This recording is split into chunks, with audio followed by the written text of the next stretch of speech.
HOA again? The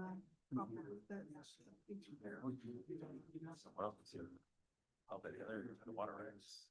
That's the only thing we've ever had. Main water rains. Yeah. Dave's list rights.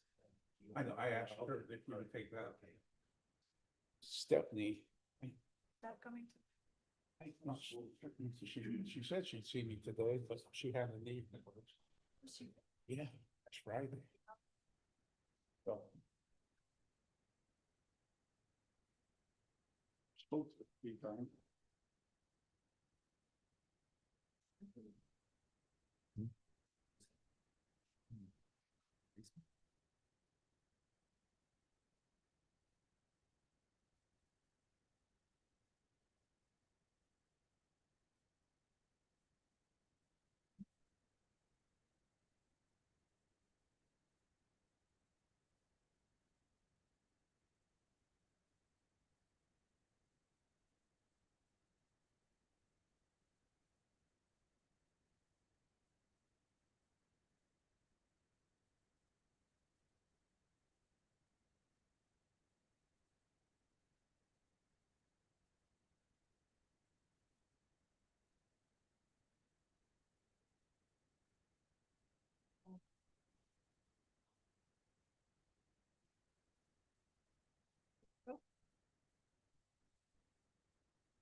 It's recording.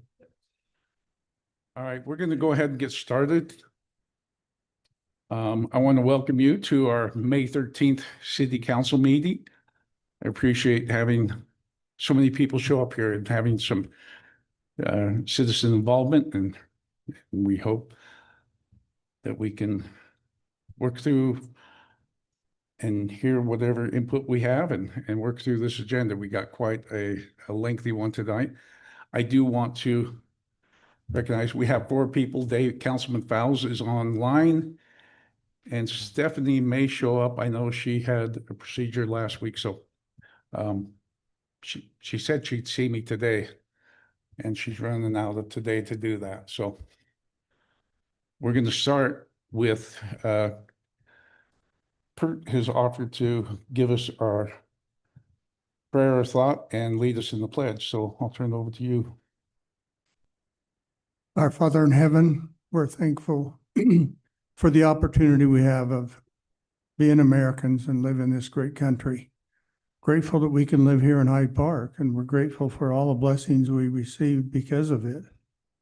Thankful for the government we have, and we're grateful for the opportunities we have of being able to serve. Pray that will help us to make good decisions, listen to the things we need to, and take care of the business and make sure we follow the rules and law that we can do this. We're grateful indeed for all that we have. We pray for safety. Bless all those that live within this area and help us to take care and look out for their needs as we move forward as a city. We pray for all of these blessings now, and I give thanks to what we have and what we've been given. We ask a special blessing on our law enforcement and troops that help us in so many ways throughout the world. We pray for all these blessings now and say this in the name of Jesus Christ. Amen. Amen. Could you stand and call me in pledge? I pledge allegiance to the flag of the United States of America and to the republic for which it stands, one nation, under God, indivisible, with liberty and justice for all.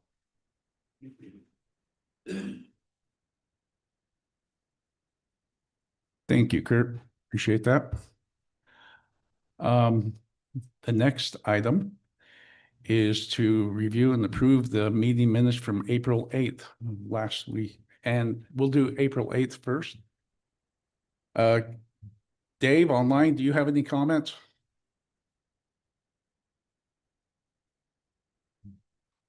He's joined us yet. It doesn't look like he's on yet. Oh, okay, well. All right, we'll start. Kurt, do you have any? Gerald? None. Tiffany? Having none, I'd look for a motion to approve the meeting minutes from April 8th. I'll motion that we approve the minutes as written from April 8th. Got a motion from Tiffany. Is there a second? Second. Second from Kirk. Any more discussion? All in favor, say aye. Aye. Any opposed with nay? Motion carries 3-0. The next item is April 29th. Tiffany, do you have any comments? None from me. Gerald, do you? No. Kurt? He's not on yet? Okay. Having none, I'd look for a motion to approve the meeting minutes from April 29th. I'll make that motion. Is there a second? A second from Kurt, a motion from Gerald. Any discussion? All in favor, say aye. Aye. Aye. Any opposed with nay? The next item is to approve the agenda that you have. You've received it in box. There was a slight update, but it's currently in box. I have no changes that I would have on it. If the council has anything. If not, I'd look for a motion to approve the agenda as written. I'll motion we approve the agenda as written. We got a motion from Tiffany. Is there a second? Second. We have a motion from Stephanie. Any more discussion? All in favor, say aye. Aye. Any opposed, say nay. Motion carries 4-0. Stephanie is here. No, that wasn't an announcement for you, for the record. Sorry, I was downstairs with the youth council party closing social. Oh, that's, And one of my beautiful youth is right here. the next one is to take care of the council and all of this budget information. I'm gonna, have you got the chief's presentation pulled up? Yeah, we do citizen input. Well, oh, I scrolled past that. I'm sorry. The next item is an opportunity to have resident input. For the council, please limit the comments to no more than 3 minutes. This is a time and place for any person who wishes to comment on non-agenda items and items that are relevant to the authority of the city council. Items brought forward to the attention of the city council. We may not be able to answer the questions at this time, and we'll get it in front of the appropriate people outside of the city council to do that. Now, I will tell you to know that the things on the agenda that is not a public hearing, so you may, if you wish, you may have comment.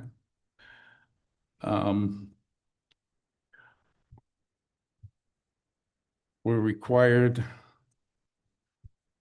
to have our the tax, which item is that? I'm looking here. H. Pardon? It's H. The but the public hearing, okay, so the public hearing for the truth in taxation actually happens in August. But the state passed a law this last year that requires us to, I guess, kind of declare if we're going to have a tax rate increase. It makes it difficult because the county doesn't give us the tax rates until June-ish. So it's, I just want to let you know that this is a proposal. There's nothing that's based on it, but we have to follow that with state requirements. Also, as additional information on that, last year we proposed maintaining the rate, which was advertised as a tax increase. And the council passed that, but because the new law says that it has to be only a tax hearing, I gave an update to the council of things going on in the city. Nothing that was voted or asking input on. I just told them what I've been engaged with in different things on the city. Because of that, the state rejected us having a tax maintaining that rate. So if you had taxes increase last year, it wasn't from the city because it stayed flat for the city of your property tax that you pay. The city gets 11 to 12% of that. So there wasn't a tax increase last year, although we went through the whole process and then the state said, yeah, no, you're not having that. So we did not have it. So with that, I will turn it over to people, the keeper of the clock. Please keep your comments, try to, like I said, 3 minutes. So I'll open it up for public input. Please come forward and just state your name and talk to us about anything that you would like to talk.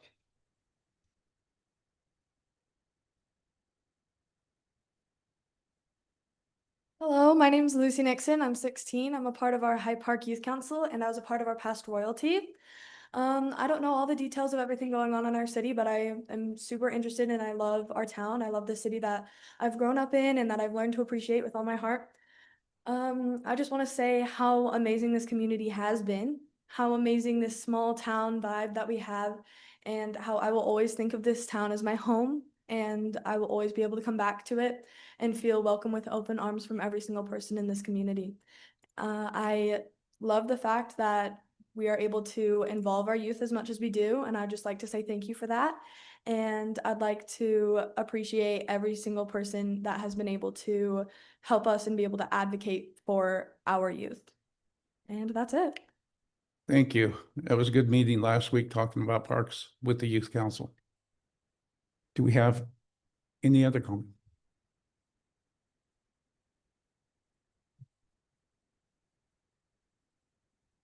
My name is Scott Tolentino. You guys probably know me well.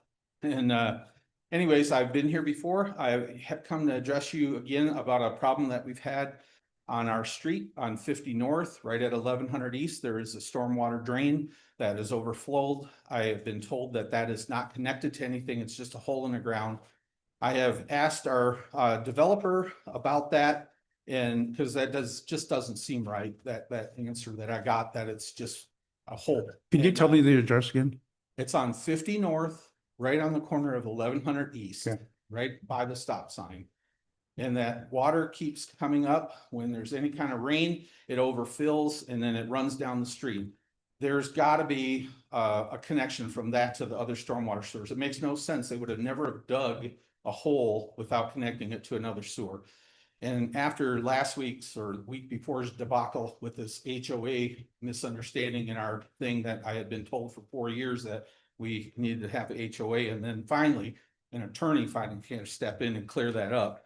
I honestly don't believe what I've been told about just being a hole. That needs to be cleaned out so when the water comes, it doesn't overfill onto the next person's property. It needs to go down as it's supposed to. The other thing I'd like to bring up is our water pressure. We've talked about this in our area up on Juniper Ridge. It's less than 40 pounds per square inch right now, which is less than what the state requires. And so the city's in violation. Every time we asked for higher water pressure, even with the new tank, we've been told that it blows out lines down below. That's not our problem. It's the city's problem. They need to put pressure reducing valves so that doesn't happen. But to turn our water pressure down so other people aren't getting too much water pressure is ridiculous, I think. We're concerned also with all the development that's going on up in that Juniper Ridge area, both to the north and to the south. You know, we built a beautiful water tank. It's doing its job, but we're concerned about the new building that's going on and whether or not there's going to be enough water. To me, it's just a matter of time before you guys tell us we can't water outside this year. And it's obvious because we're in a drought, but that's something I think we really need to think about. And then the other thing I wanted to mention was impact fees. I realize that there's going to be a proposed tax increase this year with all the new building going on in Hyde Park. I don't know how the city is not recouping some of that money to cover that. And instead of putting the burden on existing taxpayers, I think you need to re-examine the impact fees for water, sewer, roads, everything, and raise those so the people that are developing are paying the lion's share of that, not putting the burden on the existing taxpayers. So, thank you. Thanks, Scott. Anybody else got comments?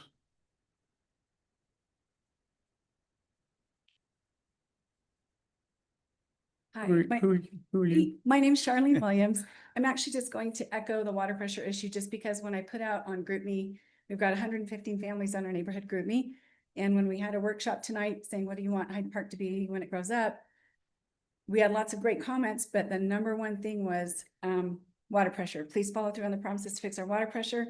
Issues have been going back and forth for about a few years now. That would be a great place to start. I think the city needs to realize that they can't look to a promising future if the current state of the city isn't functioning well for its residents. I don't know where the water pressure went wrong. Some people have water pressure, others don't. We installed a pump. We still can't have two people shower at the same time. So when we hosted a family reunion and we say, hey, you go in this bathroom, what's the point of having two bathrooms? You can't use them at the same time. So I would encourage the city council to look to liability. If there's a developer that did something wrong, and hold them accountable. Don't let them develop any further in the area. Maybe put some kind of an injunction on them, or don't allow them to finish a current. If they're trying to do another development and they were part of whatever the problem is, maybe put a stop to their development. Incentivize them to fix whatever went wrong so that it doesn't have to be paid for by the city if it's a developer issue. I don't know what it is, but I would just like to ask you on behalf of a lot of the people up on the bench to look for the cause of the water pressure issue and see if we can't get it fixed. Thank you. Thanks, Charlie. Anyone else?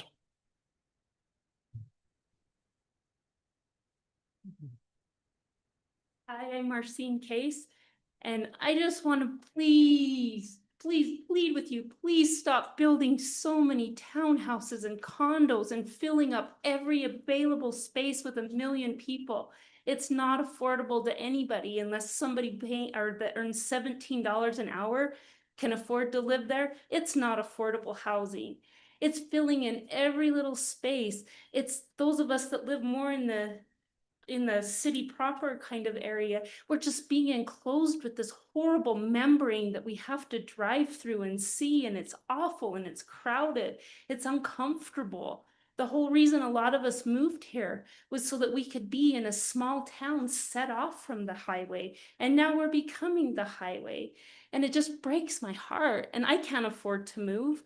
I can't afford to go anywhere else, so I'm kind of stuck where I am. And my biggest fear is that the fields behind me will turn into houses, because it was slated on a map as medium to high density behind my house. That would kill me. Please, I'm just begging you, keep that small town vibe and feel that people talk about. If when you get too many people, people stop caring about each other. And right now, people still kind of care about each other. We're small enough that we still know each other somewhat and we can make connections. But with more people and more density, we lose those intimate connections we have with one another. So please, I'm begging you, just at least slow it down to a minor trickle or something. We don't have to do it all at once. I've talked to other people and it says it's affecting their mental health. They don't feel safe. They feel that pressure of being closed in. And it's, like I said before, uncomfortable. It just hurts. Behind my house, we see fox, we see deer, we see skunks, we see raccoons, we see hawks, we see falcons, we see eagles. What happens when all that turns to houses? Where do those animals go? What happens to them? The whole reason I love living there, I hate my ugly house, but I love watching the wildlife back there. I love being able to watch that little orange fox hop through the field and get rodents. It brings so much joy. I love looking out over the field and just seeing the eagles and the hawks and the falcons just fly and land on the wheels in the field there. It's beautiful. So please think of those of us that are on the outskirts of town. We don't want to be enclosed and encrusted by townhouses and condos. It's disgusting. Thank you. Any other comments?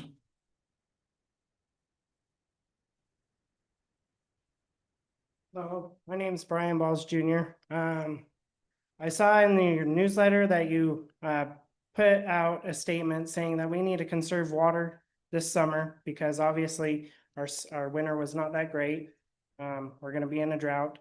We're going to have water restrictions.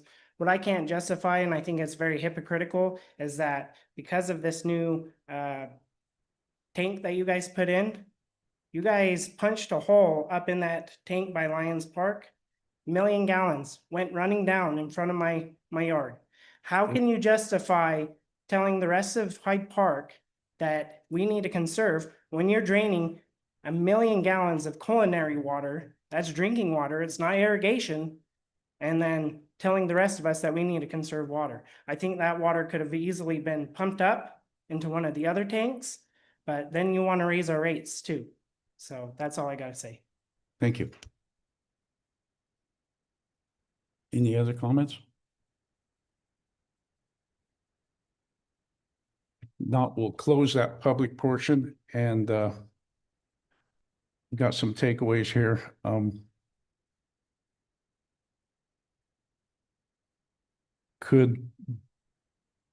Marcus, could you get Public Works to check that drain at Yep.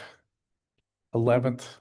50 North, 1100 East. Yes, let's find out what is going on with that, because I'm in agreement. There's not a drain that goes nowhere.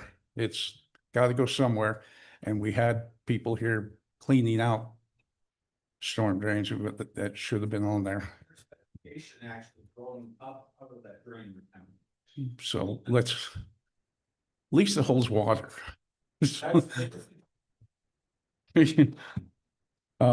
Also, up along 10th East and 11th East, I know we've had another area where someone has had issue with water pressure. Could we have them go out? Now, we don't measure the pressure from your meter in, that's up to you. But what we do is we send Public Works out and they measure the pressure at the fire hydrant. So we need to find out what that is. I know what our modeling says it should be, but let's validate that. And I have Scott's email. So when I get that information, I can email Scott and tell him what we have and what that might end up being, as it is with another area, has to do with the size of line that feeds the home. So it, from the meter on. So we have a standard meter that goes up, and then the house, the homeowner is responsible from the meter into the house. So let's find out at least what those pressures are that we have at the fire hydrant, because if it's that low, he would be correct. We are running that risk. Well, and quick correction, the state minimum for PSI is 20. Pardon? The state minimum for PSI is 20. But it would still, at 40, would impact our fire requirement on being able to. Not necessarily, It but depends on flow, but let's validate those things so that we we can. will definitely look into those. Okay.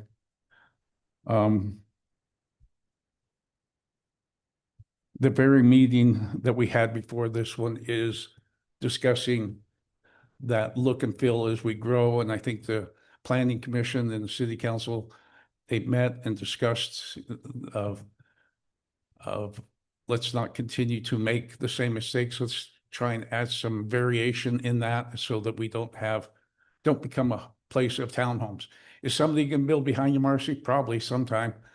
I mean, when I moved here, there wasn't much east of Fourth East, but it continues to grow, but we need to be able to manage and do it correctly. So, but it's probably not gonna build for a while because I know who owns that property. So we got some takeaways that we need to get some information. Oh, Brian, the water. This is yeah, that was a lot of water ran down there. The reason the hole is we drilled this well out here and they had to drain the tank in order to hook up that new pipe from this well.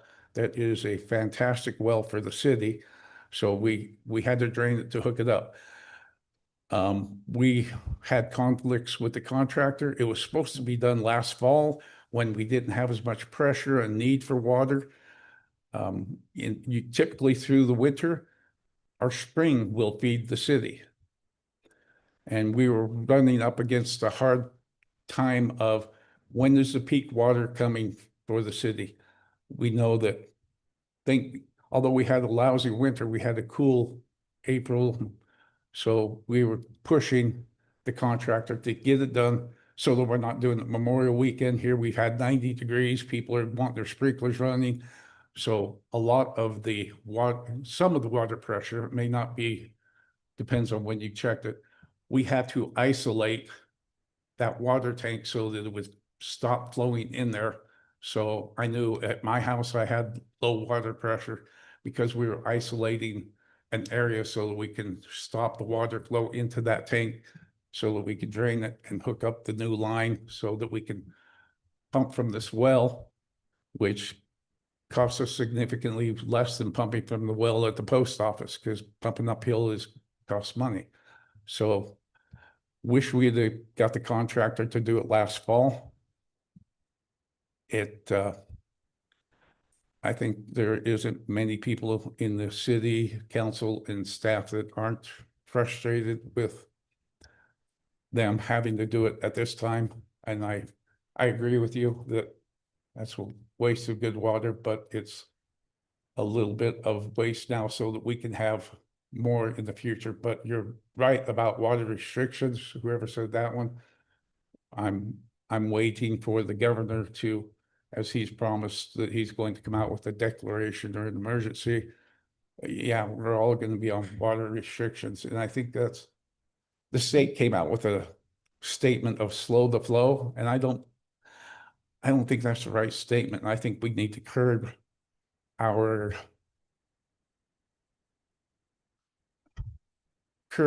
behavior on how we utilize water. I know the city has come out with some changes in code, park strips and landscaping so that we can preserve that resource for the future. You know, it's not only us, but there's more than just us. So that's, you know, we like where we live, but we want our kids to live here and their kids. And so by changing our behaviors, we're preserving something for the future, as well as open space, as Marcy said. So plan smart. And that's what the city's trying to do. We were up against a challenge that could have been avoided, but it wasn't avoided. We put all the pressure we could on the contractor, and it was frustrating for us as well. So I appreciate the input on that. We got a lot of other things.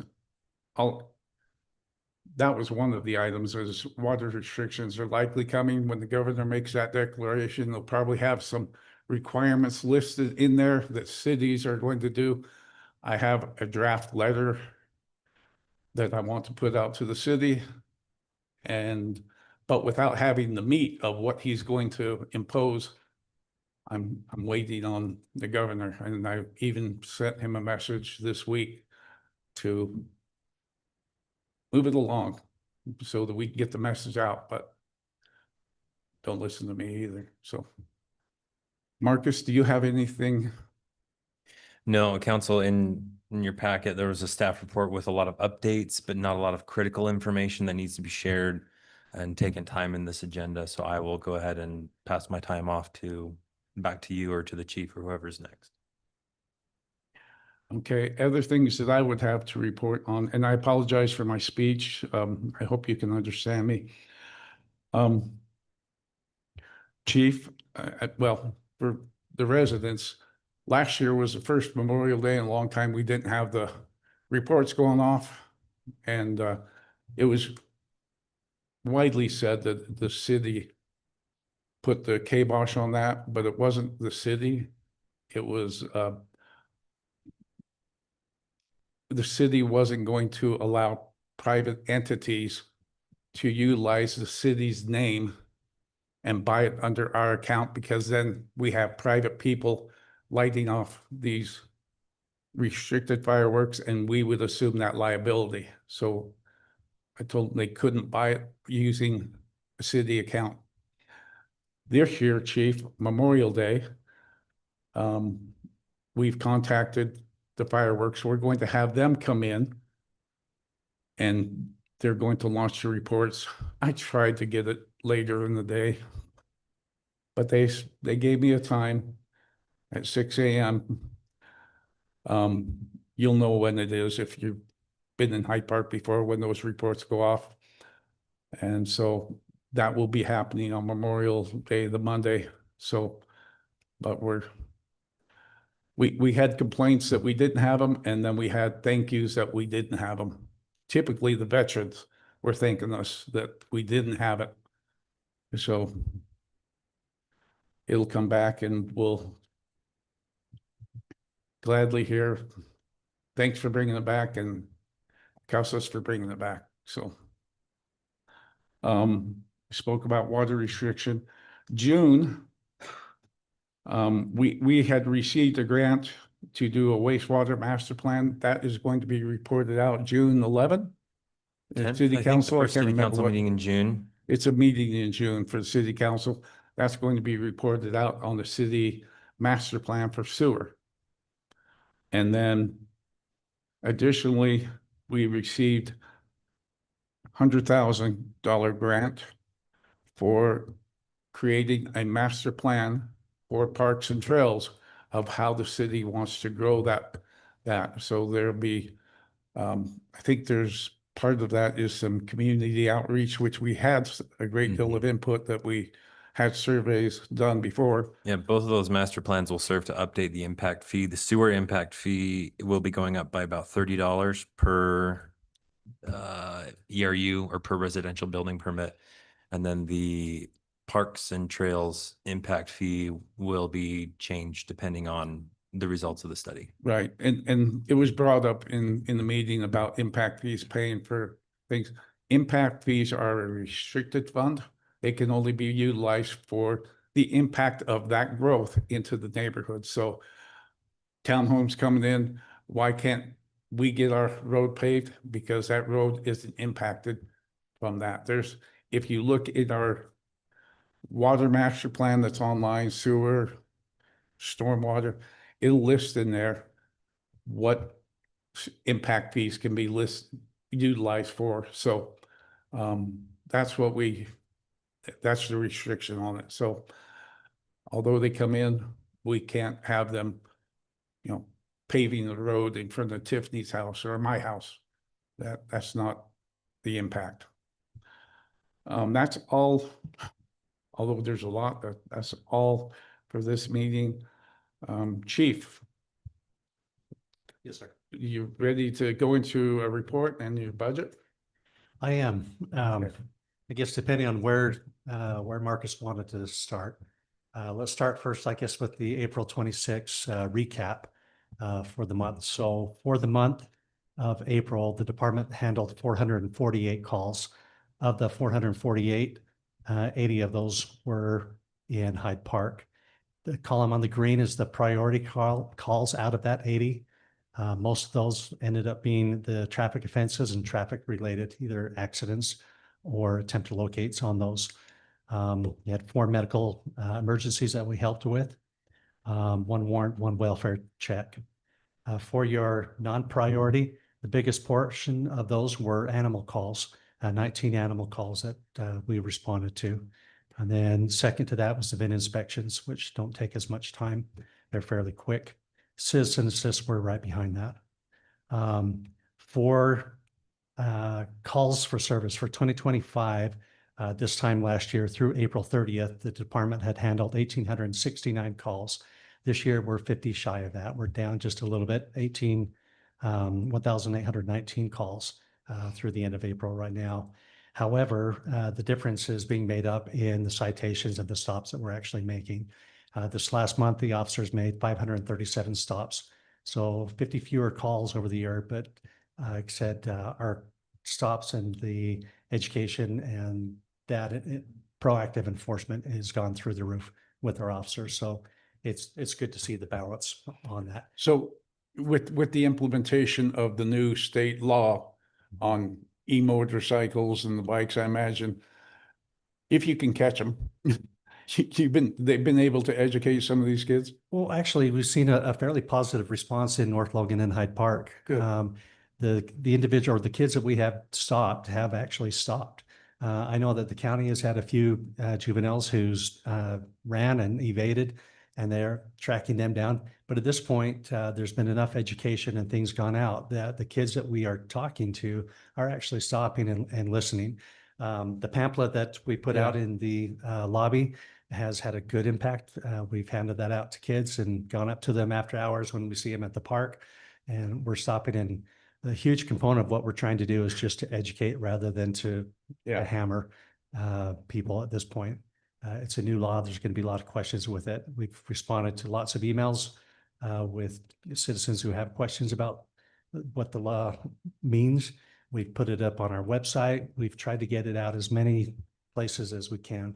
I know North Logan and Hyde Park have both posted on our websites too. So with that implementation and education is, I like that rather than bringing the hammer, educate so that you can teach people. Yep. And we've had a lot of good comments from citizens saying, well, I guess we're going to have to turn the throttle down or we're going to have to sell the bike. We've had several have mentioned that they're going to just have to sell them, which the whole intent behind the law was to keep kids safe and to keep the community safe. It wasn't to, inhibit them or put a damper on the fun. It was, we need them to be safe on the road. And so there is an education to that that comes with that. So we're seeing good things. Our officers are out there. I hope the public sees that our guys are out doing stuff. They're trying to be visible. They're trying to be proactive on that. Marcus, this last week had asked for a copy of the 2025 calls that were broken down by priority and non-priority. For the year, for 2025, it ended up 52.7% were priority calls, meaning that an officer needed to be there immediately. Some of those were life-saving type events, but for the majority of those, it was an officer's presence was needed right there, right then. The non-priority, 47% of that. So non-priority for people might be it could be the VIN inspection and some of those things, but priority could be accidents, medicals that come up, traffic offenses, intrusion alarms. Those type of things that requires the immediate response of for an officer on that. Well, that's kind of where we're sitting at. I know that there's been a request for the radar trailer. So currently it's up on 900 East. And before that, it was up on 1000 East. I sent David, our Councilman Fowles, a copy of that report. In that time that it recorded, we had 18,000 cars that went through on 1000 East. in what span of time? So it recorded or it got that data from April 14th through April 22nd. The radar trailer was there longer than that, but that was when it was collecting our random sample. So in 3 days, 18,000? For the 14th to the 22nd, so 6, 7, 14. 8, 9 days there that it did that. But what I'm happy to report with that though, is that during that time, 77% of that 18,000 were under the speed limit, under 25 miles an hour. So that left 4,050 cars that were over the speed limit, and 64% of that group was between 26 and 30. It's still higher. There's still work to be done, but the fact that the radar trailer was there, you could see a calming influence on the traffic flow there. So out of that, when you're talking about your high speeds, we had, if you're looking at 36 to 40 miles an hour, we had 375 cars out of the total 18,000 cars that were between that speed. 173 that were between 41 and 45. I had 60 that were between 46 and 50. 14 cars that were between 51 and 55. 6 cars that were between 56 and 60, and 1 between 61 and 65. That was our high speed on that. So That's on 1,000. that's on 1,000 in that wider road, that new road up there. So the interesting thing is that road doesn't go to Smithville. It goes to us. Yeah. It goes to Hyde Park residents. Yeah. And there was 700 east. We had a top speed. What was that one? So, good grief, it was way high. I 80 think something, I thought. yeah, it was really high. And I'm wondering if we were to publish some of those higher speeds, hey, this is what was clocked. And it's not people going through Hyde Park, it's people coming from Hyde Park or going to Hyde Park. It's us. Yeah. If would it be beneficial to residents to post that on our city website so that, remember, the speed limit is 25 there. I'm happy to post these radar trailer reports on our website if people are interested in seeing that. It does give us a good direction of what we need to do. And quite honestly, it's encouraging to see that the majority of the traffic is going the speed limit. There's still work, there's still things that needs to be done. But it's having the influence that we want it to have in that area. That's the biggest complaint we have is people speeding through neighborhoods. Right. And they're complaining about it, but it's us. We found out who it is. Yep. So as far as calls, that's kind of where we're sitting. Like I said, our calls are slightly down, but I anticipate that those are going to go up. Our traffic is up, our enforcement is up on that. So. Okay. Anyway. Any questions on the report for that portion? No. Okay. Then, No question, No question. council? okay. All right, you want to move into the budget and while he's pulling that up, I'll tell you that on the police commission, I'm really grateful with the commission and the chief. We go through this and the chief has been very responsive to the challenges the city has financially, and he's doing things and to help us be fiscally sound in the police department, and the representatives from the Hyde Park City Council and residency of Kirk and Dave Fowles. I appreciate them showing up, and Joe from our resident and all those from North Logan. I think we work well cohesively and try to get the best product out there. So thanks, Chief. You're welcome, Lee. It's been an effort, and I do want to say and start first with one of the challenges that I was given as chief was to be responsible, financially responsible, and fiscally responsible. And so we've tried to reduce and only increase truly the increases that we need on that. And so we'll preface this with starting out by saying the majority of the increases that you see here come down to those top lines, what we decide and what resources are available for any increase. If there's increases in staffing wages, the animal control wage, the code enforcement wage, big portion of it goes to the crossing guard wages with the new schools that are being built. We jumped from 58,000 to 91,000 to cover those expenses. And then police benefits. Really, when it comes down to true expenses, what we're seeing is a total of $26,000 or just over that in our increases. On the next page, that comes down to some things that we have seen issues with that we knew we needed to increase. For instance, our vehicle maintenance, we've held on to our Dodge Durangos longer than what I wanted to as chief, but we needed to. And so we made repairs on those, which have increased that budget. Our utilities, we've seen an increase in our telephone, our internet, our alarm. Also in our professional technical with our IT going to Les Olson instead of All Tech, moving from that. Our evidence kits, we're mailing those instead of sending somebody down to Salt Lake with that evidence and spending that gas and time to pay them. So we've seen an increase in that. Again, the biggest increases of those comes in our community service and supplies. That comes with our crossing guard supplies and the equipment to outfit them, the vests, the stop sign, those things, and their training that they need for that. With the new schools, we're anticipating more events that we've been asked to do. This year, we're also asking for an increase in our awards and recognition of our officers. Historically, we have not included our spouses in that awards dinner or Christmas dinner. And there's been some pushback on that. We'd like to do that if we can with that. And then an increase in our firearms and tasers on that. So truly that, again, our total increase really comes down to 26,000. And then depending on, we know that this year is a hard year on that. We also know that there's a challenge though in our retention. As I look at other departments that are in the area, for instance, Highway Patrol, they're starting at 35 an hour. Logan City currently starting at 31 an hour, 31.73. The county is starting at 31.69. North Park right now is starting at 26.50. Smithfield is starting at 26.75. So they're slightly higher than what we are. And at some point we lose the ability to retain our people, let alone attract people. You know, if the new officers who are coming out of the academy can go work, you know, for Logan or Brigham or some of these other places and make $6 to $8 an hour more, have more opportunities and have a better career path to go on, why would they look at North Park?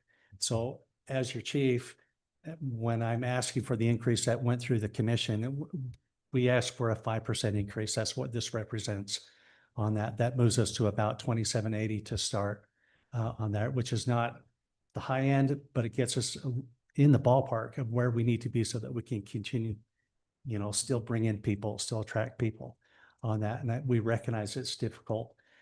So with that, as Mayor alluded to, we've tried to do a lot of things to help with that. One of those is working with a lobbyist in DC. That's actually been very successful. We were told that we were awarded just over 500,000 for that. That will help offset some of this as we look at extended costs over the next several years on how we can help modernize the department and help to flatline our budget on that. So as chief, I recognize this is a huge ask. This is a big ask, but also I'm presenting to you the fact of this is where we're at and been able to maintain and to retain our officers.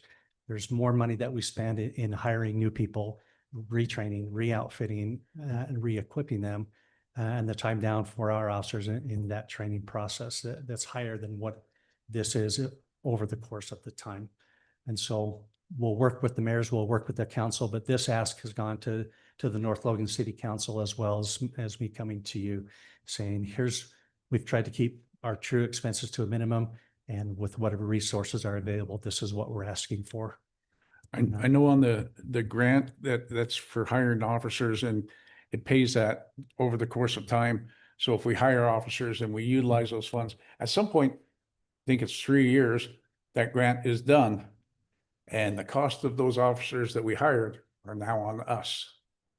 So we have to recognize that as cities, but we know in this last legislative session, they've now passed a state code that allows us to implement a public safety impact fee.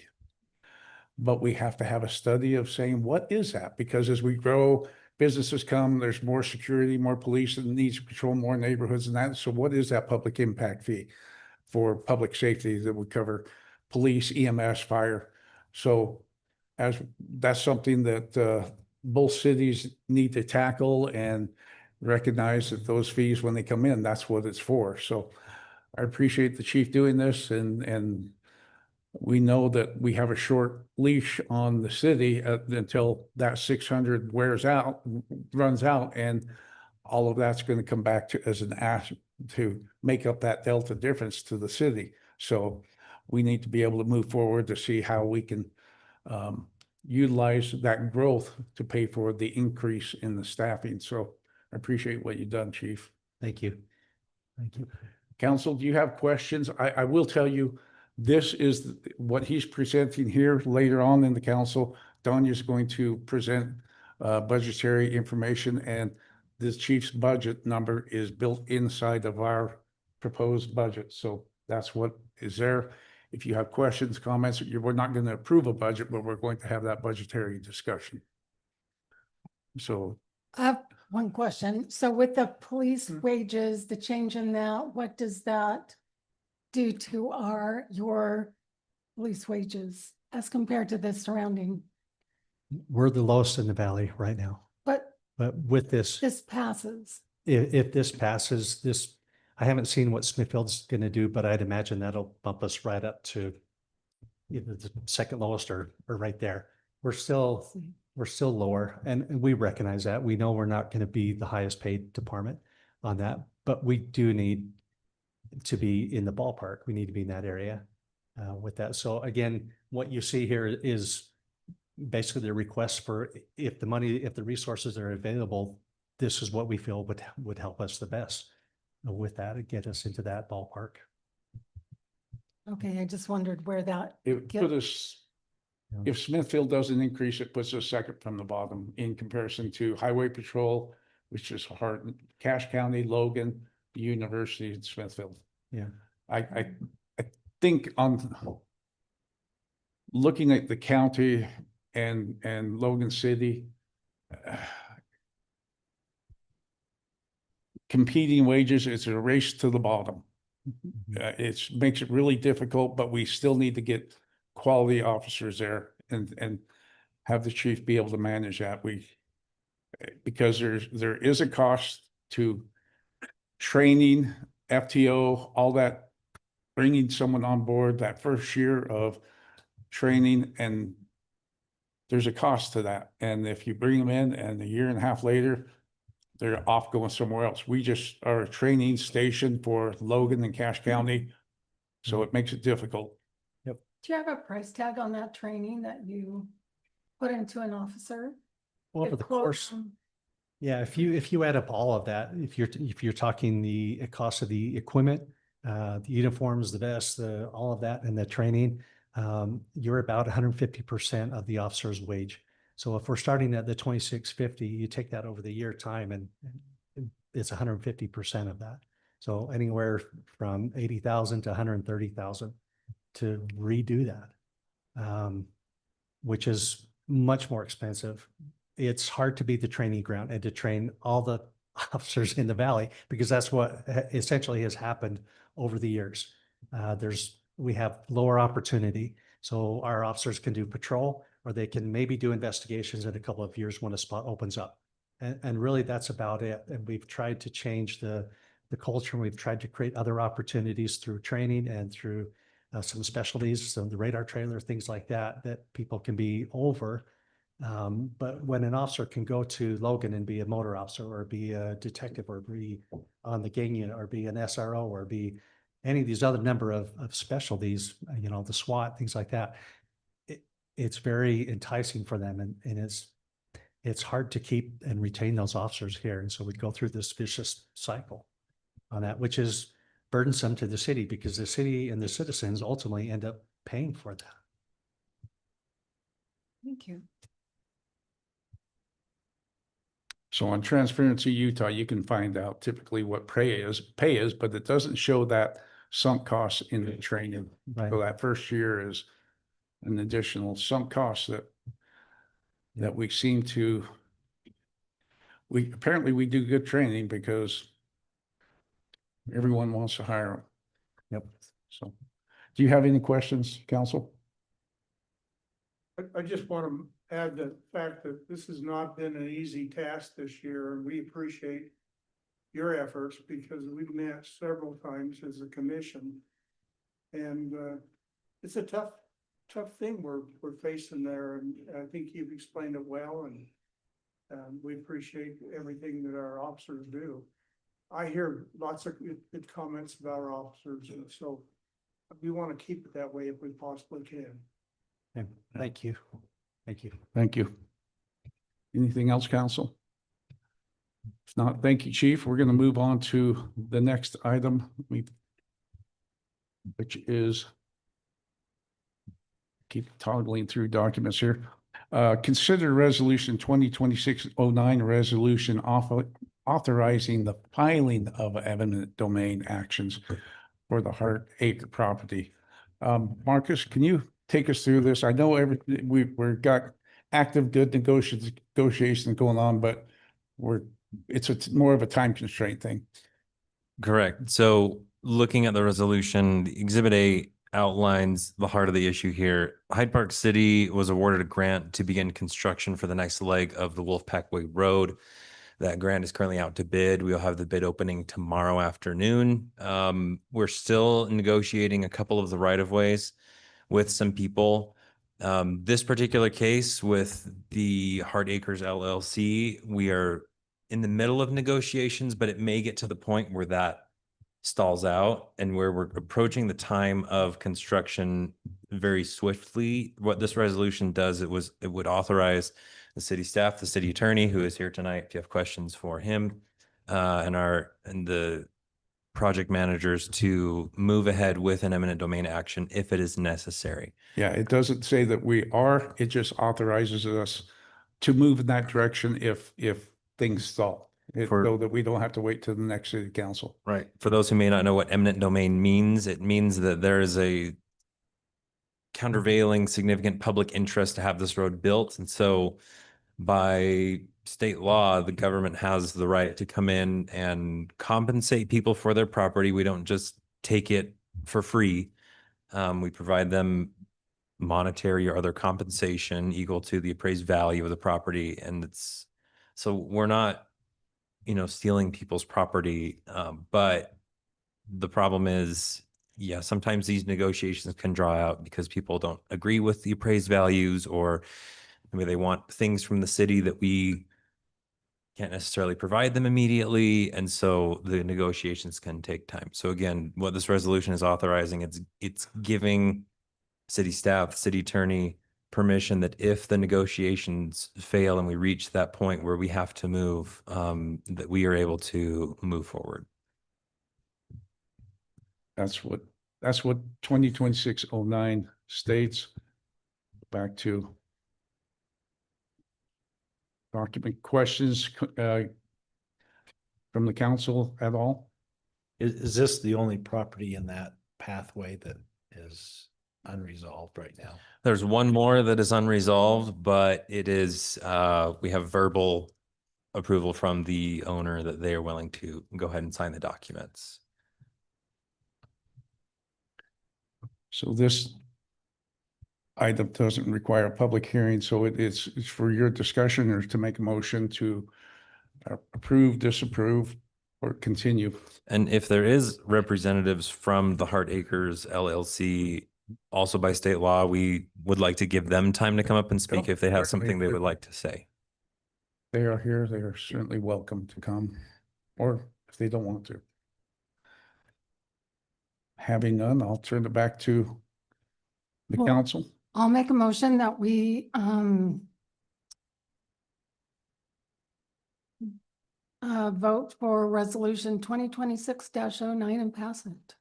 Got a motion to approve resolution 2026-09. Is there a second? I'll second. I got a motion from Stephanie and a second from Kurt. And Dave has joined us online, And did a third. and he's got a third. If we approve. Not quite, but Yes. As if needed, we are actively engaged with them and in discussions with them, and they. Correct. In my opinion, I've sat in on some of the negotiations. It's going well. It's just going a lot slower than we thought it would. And so this is essentially just providing an option for us if we need it. Yeah. So I got a motion and a second. Is there any further discussion? All those in favor say aye. Aye. I Any opposed with nay? Motion carries 5-0. Brent, if it's cooler outside, can you prop that door open? If it's, If it's hotter, don't. boy. If it's cooler.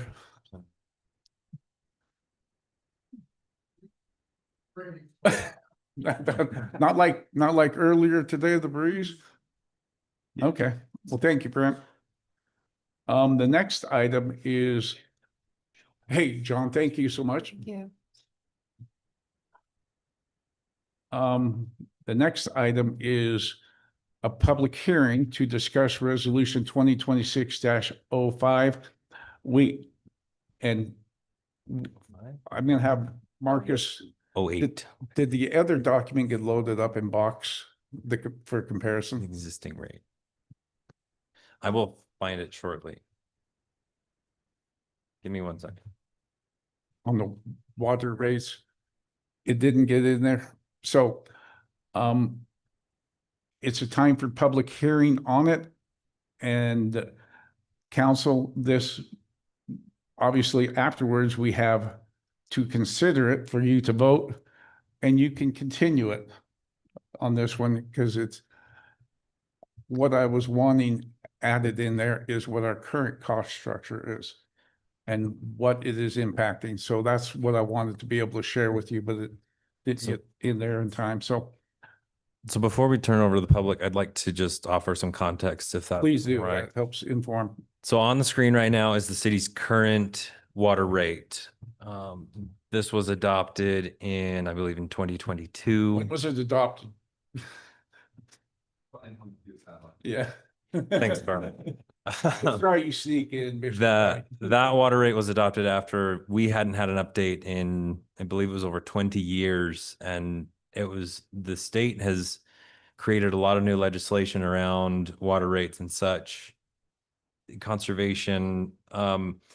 What we have found is as we have, our utility clerk has gone through where this is part of the more broad utilities overhaul that's been happening for several months. You know, we've been looking at the policies, we've been looking at how the billing is done, we've been looking at the softwares that we use for doing the billing. This is just another piece of the puzzle.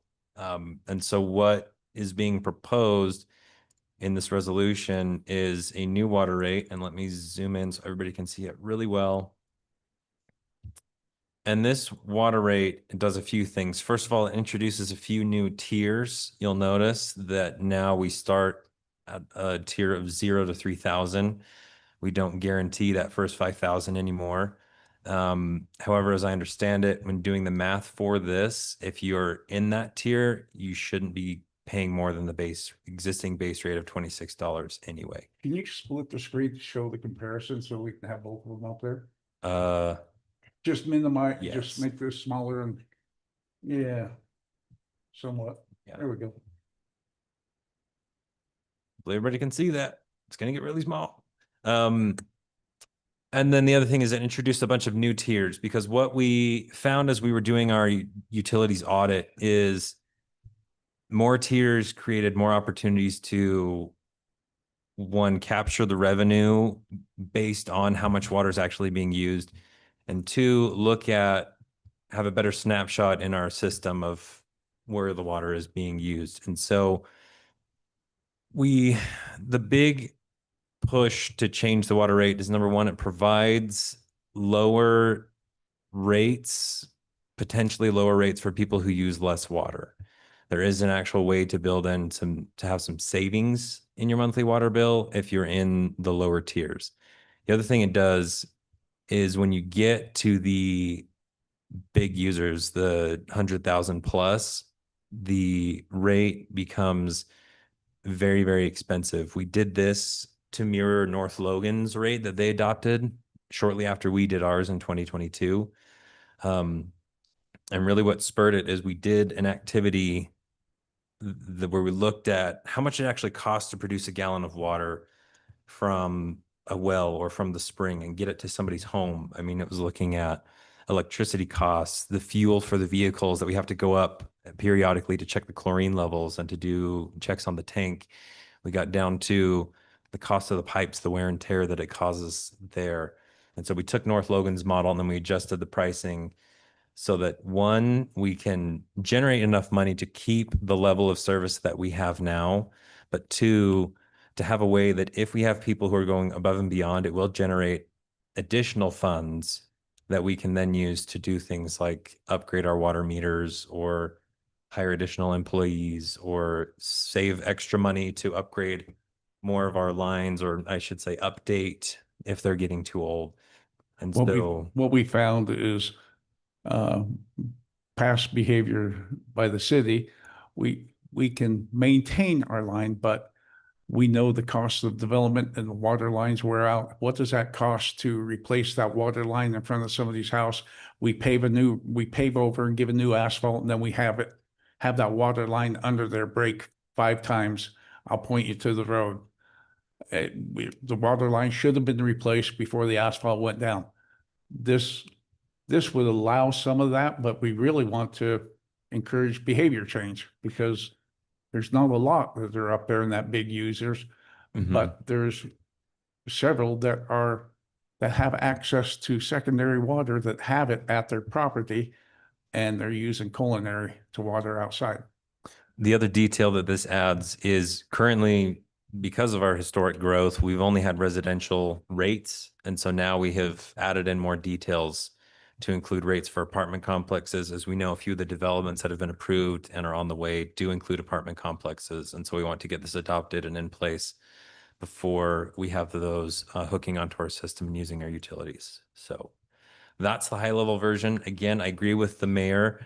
We are still going through and looking at today's numbers and how much revenue it would generate to get a real definitive answer on exact dollar amounts.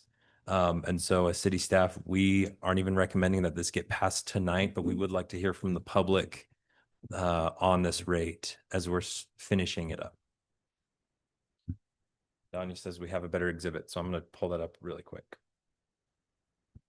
So with that information, the consider on this resolution 2026-08, we will open up the meeting for public comment, and the same rules, comments are in there for, I haven't seen you in a long time, my friend, but it's. This piqued my interest.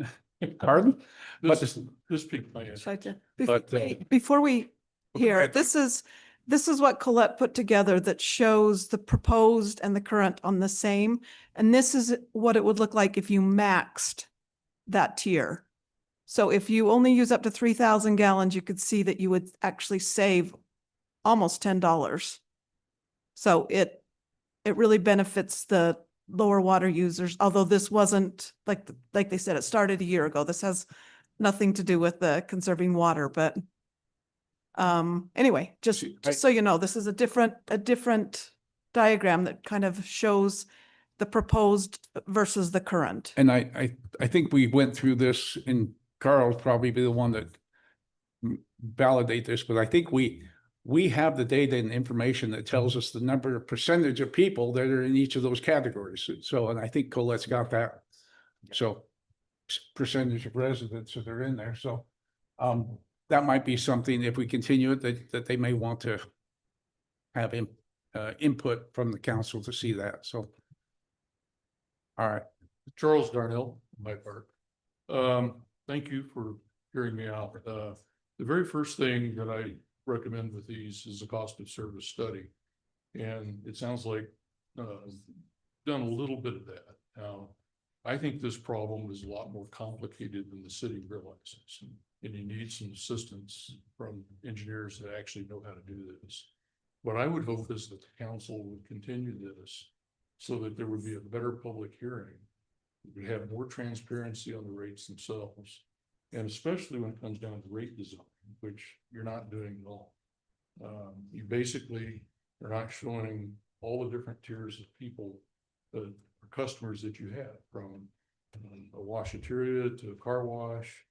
And the one thing with rate design that I would also recommend is that there are some very large lots in Hyde Park. I own In fact, you could subdivide my lot by the average lot size in my park, and you could put 3 houses on that lot. So I ran an analysis and glad my numbers match with yours. But what I did is I compared the existing rate structure as if there were 3 houses on my acre of land. Okay. And then, of course, that divides my water use by a third. Okay. And so I treated that third with your rates, your existing rates, and I multiplied it times 3. So it was like having 3 houses using the same amount of water. So the difference between what I paid in the 6 months that I watered last year is what I paid versus a model where I actually split it out 3 houses was only $139 more than, so it's actually very close. I mean, I can't argue with that at all. Now with the new rate structure, it's almost 750%. Okay, if I do the same model, and I can share these numbers with you, I'll email the spreadsheet to you if you'd like to see it. So to me, what that tells me is that that's punitive, okay? And what you really want to provide is incentives for people, not to punish them. And I would think everybody on this council wants Hyde Park to look nice. Okay? You don't want it to look all burned up. And if you want to see a property that looks all burned up, I have one right next door to me. It's about 3/4 of an acre that never got watered. And it's a fire hazard. The grass it never gets mowed. The grass is 3 feet high in July. And it looks terrible. The plants and trees that they planted there have died. Now, I don't think it's the water rates that's behind the problem. But I think as you raise rates up here, the $1,232 for a monthly rate based on $500 is what the existing rate is. We're getting very punitive. We're not incentivizing people. So again, I'll share this with you. If you would email it to me, Charles, you got my email, please do. I'll be happy to do that. But I think rate design and more transparency to show all the different customer classes that you have at Hyde Park. You know, because I know there's more. There's industries, there are landscaping firms, there are car washes, and they all typically in good rate design in the city, all will have different rate structures. It's not that they pay less, and I'm not necessarily saying I should pay less. I understand the rates need to go up, and I understand the reason why the rates need to go up, but they also need to be fair and need to treat customers based on what they need. And quite frankly, somebody that has a half acre and a half land, they need a little bit more water than model would predict for something like that. And that was one of the things I brought up is delineating between commercial, industrial, and residential. So thank you, Charles. Thank you for your time. Appreciate it. Do we have any other comment on water rates in this resolution? Having none, we'll close that public hearing portion and I'll turn it over to the council for discussion, motion, whatever you'd like to do. I do think that there's more information that you probably should have, council. That's my view.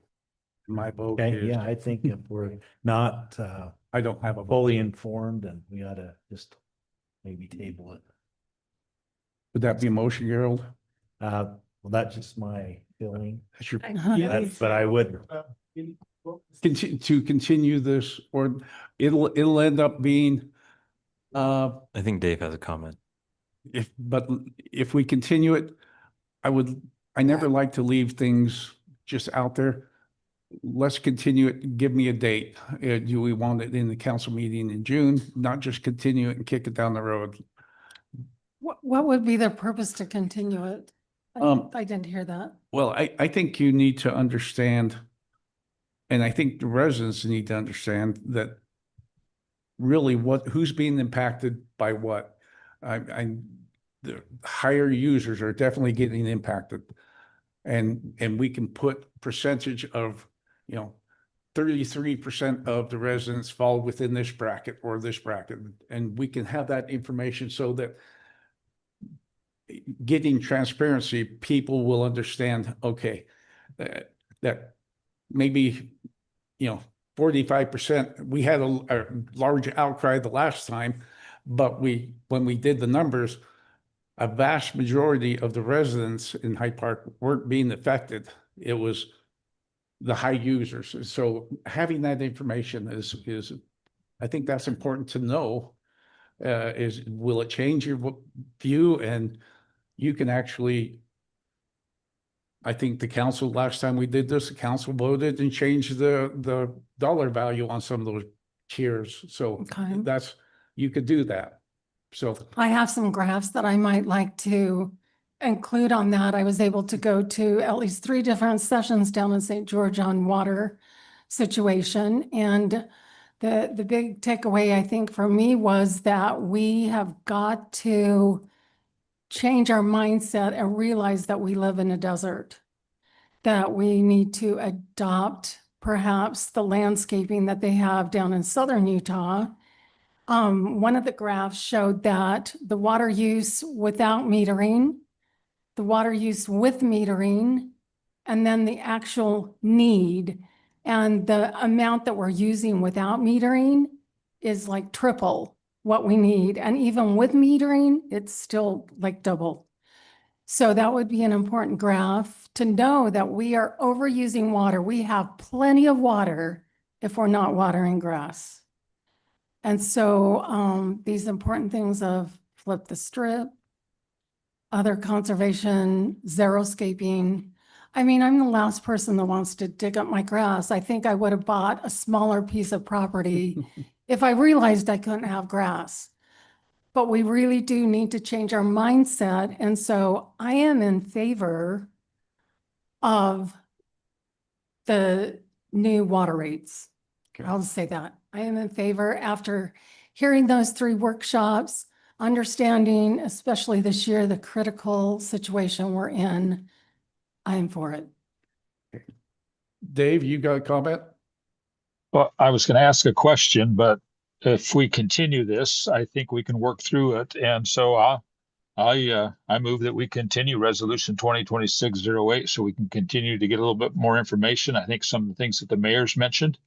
Do we need to increase water rates? Yes, based on what studies we do have. I'm not sure what that exactly looks like, and I would like to have a little more time and further discussion to do that. So I move that we continue resolution 2026-08. We've got a motion from Dave Second that. and a second from Kirk. Any other discussion? Question for the council. What date would you like that I back on was the gonna agenda? wait. So The 27th, our next council meeting, we already have a pretty full agenda. So I think no, I'm thinking June. We have something. What do we have something? June 10th, we were already looking at presenting the wastewater master plan and doing a public Let's do hearing the for second the meeting. increase for the impact fee. And so we could add this to that public notice for the public hearing to change the fee schedule again. First meeting, but no later than the second, depending on what our agenda looks like on that first meeting. Okay. And when would the new rates be implemented if we tackled it on the June 10th? So when the city implements generally a new fee or an update to our utility fees, that goes into effect 90 days after.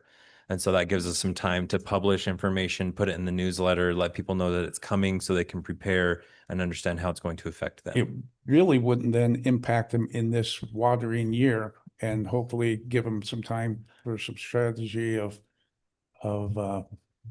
perhaps doing something about the extra grass. If the last time you walked on it was when you mowed it, is it necessary? I took out park strips because of that. So we got a motion and a second. Any more discussion? Do we need to just do anything as far as adding when we're gonna do it, or I'm good with it, changing that as a second. It'll be recorded in the meeting minutes that it'll be the first week, but no later than this, or not the first week, but the first council meeting, which happens on the second Wednesday, but no later than the second one, which happens on the fourth Wednesday of June. Any more discussion? All those in favor, say aye. Hey, you two, sit down. Aye. It's my wife and daughter. Any opposed with nay? That motion carries 5-0. The next item is to consider the wastewater survey.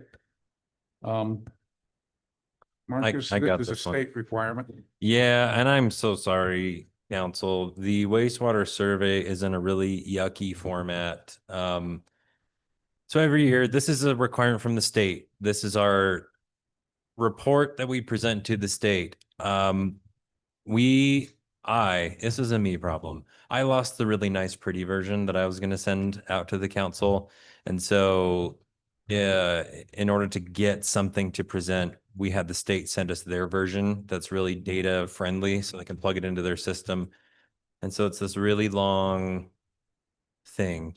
But essentially the bones of the report is we're doing great. Our wastewater system is compliant with the state requirements. There is a box on here that we have to check to say that it was presented to the city council.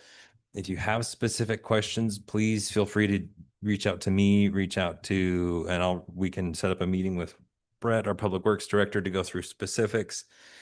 But the heart of the issue is we are fully compliant with all of the state requirements for our wastewater system.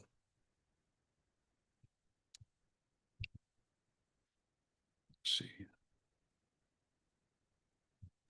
I didn't think you'd finish as fast.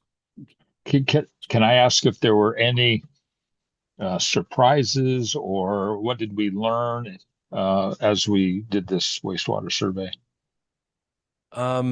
No, generally the reporting on this is the amount of wastewater that you send downstream consistent with the number of connections you have? And the answer was yes. And so we didn't have any flags that were raised at the state level. Nobody was, we didn't get any comments on it. And so everything's looking good. So this is just self-reporting. They don't have someone come out and check things out or anything, right? Yeah, I mean, there's things that if we answered them a certain way, it would raise a flag and they would come out and check. But our wastewater system, as you'll probably see in our master plan when it's presented next month, is in pretty good shape. Knock on wood. This isn't something that needs to be adopted by the city. It just needs to be reported. There needs to be let me look at this really quick.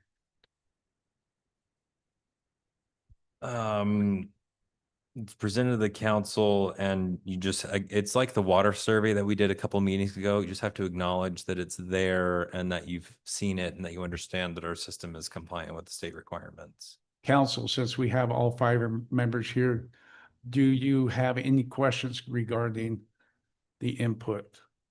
And I would say if the answer is yes, and you have questions later, we certainly have that information here in the office. Okay. All right. Since all 5 council members are present, that's acknowledged.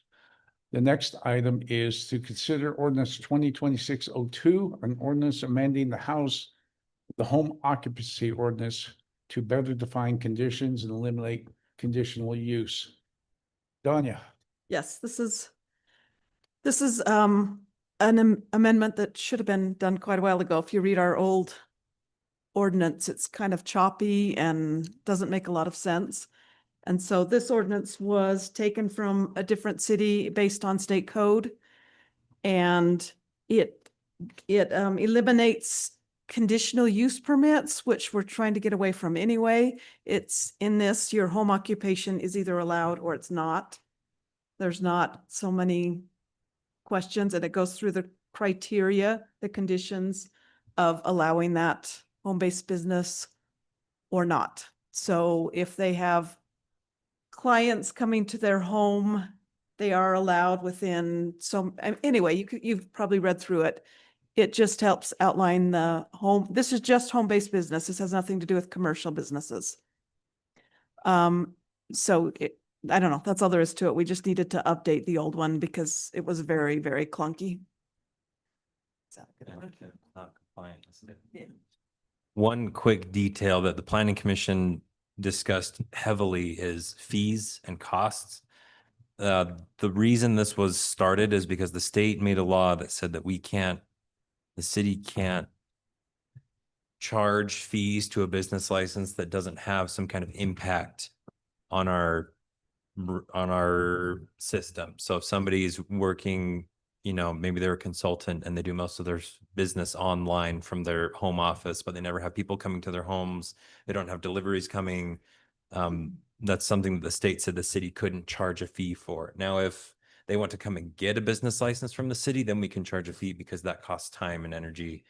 But that was the big change that kind of instigated this, is we wanted to make it so if somebody was doing that business and not having that impact on the community, on the neighborhood, then we didn't want to force them to come in and get the fee, just like the state mandated.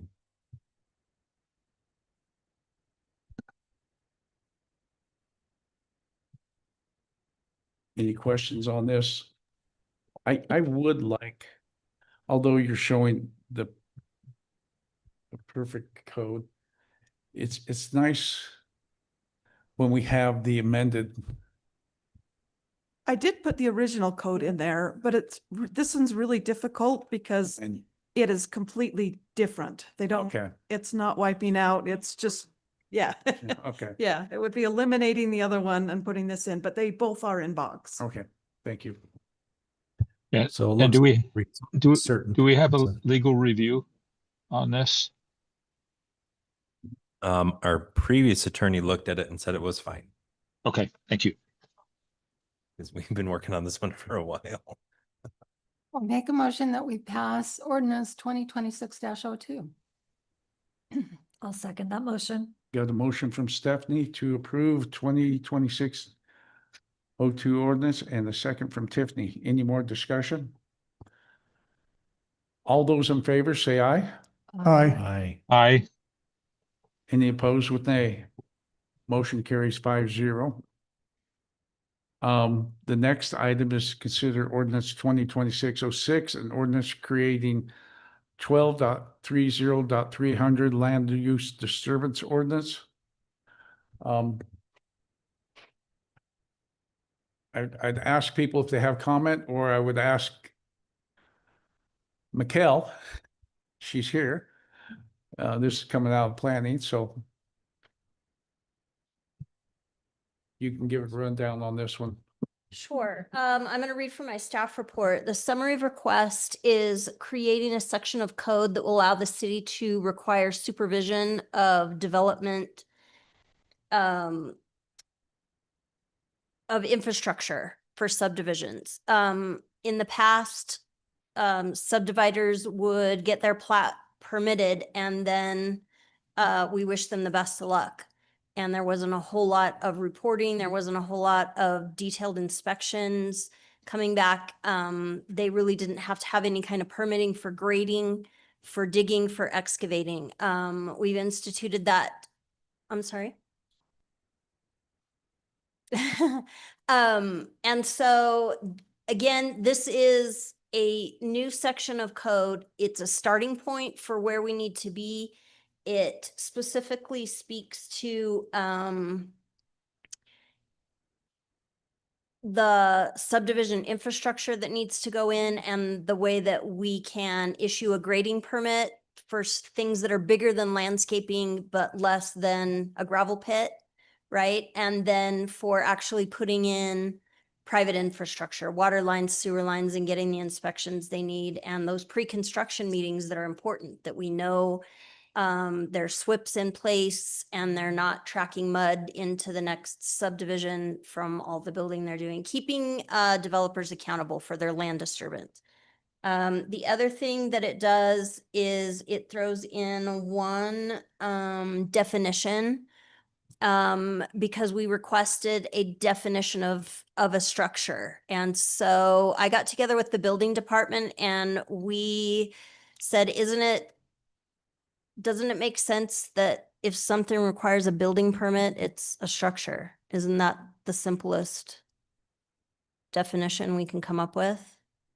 And that's what we landed on. I went into my planner's dictionary. It has many definitions for structures from many different municipalities. Some are quite lengthy about man-made and if it hooks up to utilities, this, that, or the other. But really, if it requires a building permit, it's a structure. And if it doesn't require a building permit, then it doesn't have to meet land use code. Does this help us resolve uh, residents' concern on I think it's only one aspect, but retaining walls? It's the first step of that. Really, when we're worried about setbacks, we're mostly concerned with that front setback from the street and staying out of easements and that kind of thing. This is the first step to defining what needs a building permit and where those things can go. And if they're connecting it to the house? We haven't addressed, Okay. we haven't taken it that far. What we've said is in Hyde Park City, if it requires a building permit, then it's a structure. And if it doesn't, then it's not. Okay. So the building permit department would be the ones that would go out and do the oversight on these. On structures that require a building permit, yes. Building inspections there. Yep. So for my land disturbance, which is mostly what this ordinance speaks to, we have public works inspections that come into play and engineering inspections. You guys passed wisely a temporary gravel pit ordinance allowing subdivisions to dig up dirt within their subdivision and use it within that subdivision. And this is one of the ways that we could go about, once they've got that permit, this is how we go about regulating that it's not going off site or that it's not being used improperly. Another piece of information is right now we are having regular inspections of infrastructure as developers are installing it, but it's kind of as needed and as we're available. This will create a way to actually track it and have receipts that show, yeah, we know what infrastructure was installed, and we can have a record now of when the inspections were done and how they were done. My staff report was included in box. It has a possible motion attached to the bottom of it, along with the recommendation from the Planning Commission. And then also the ordinance itself was in box. And that's what Marcus has on the screen now. I do appreciate the staff reports. That's really helpful to get all of that information from the Planning Commission and recommendations. So thank you, and thanks to the Planning Commission. And it passed unanimously in the Planning Commission. So Council, do you have comments or motion?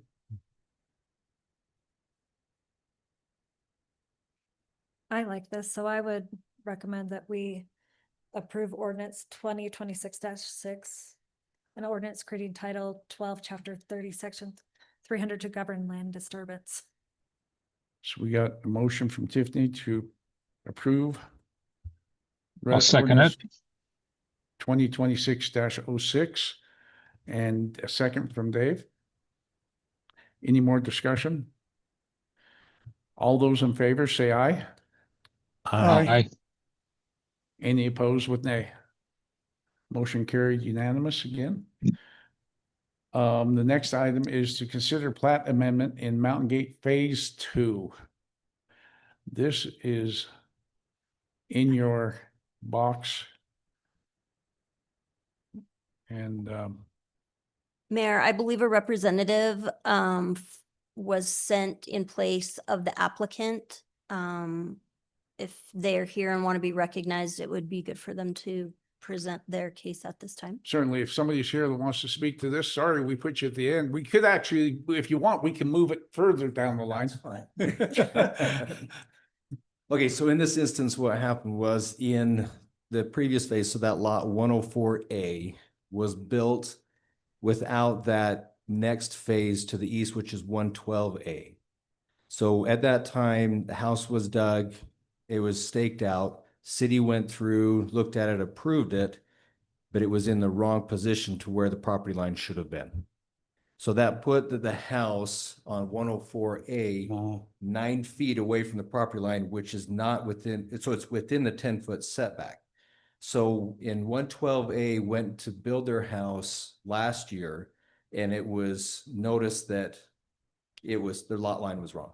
So then what we did is we went to both the homeowners of 104A and 112A and got an agreement to move the lot line over onto 112A, taking 9 feet of that property and giving it to 104A, putting 104A within compliance, plus giving them what they thought they had, which is about 15 feet on that side. So 112A was compensated and agreed. 104A was an agreement on it. Both signed, everything went through planning and zoning. The last little check mark is today. And both owners are amenable to this, Yes. happy with it. Yep. Everybody's great with it. Oh, okay. We have that lot that's up at the end of the cul-de-sac on that one. Okay, I know exactly where this is. So what you're proposing is it's in compliance now. Is making With this, yeah, with your agreement Yeah. of allowing us to move that lot line, which planning and zoning agreed to it. Thank you, Brent. That puts 104A in compliance and also makes them whole because they thought they had 15 feet on that property line. Yeah.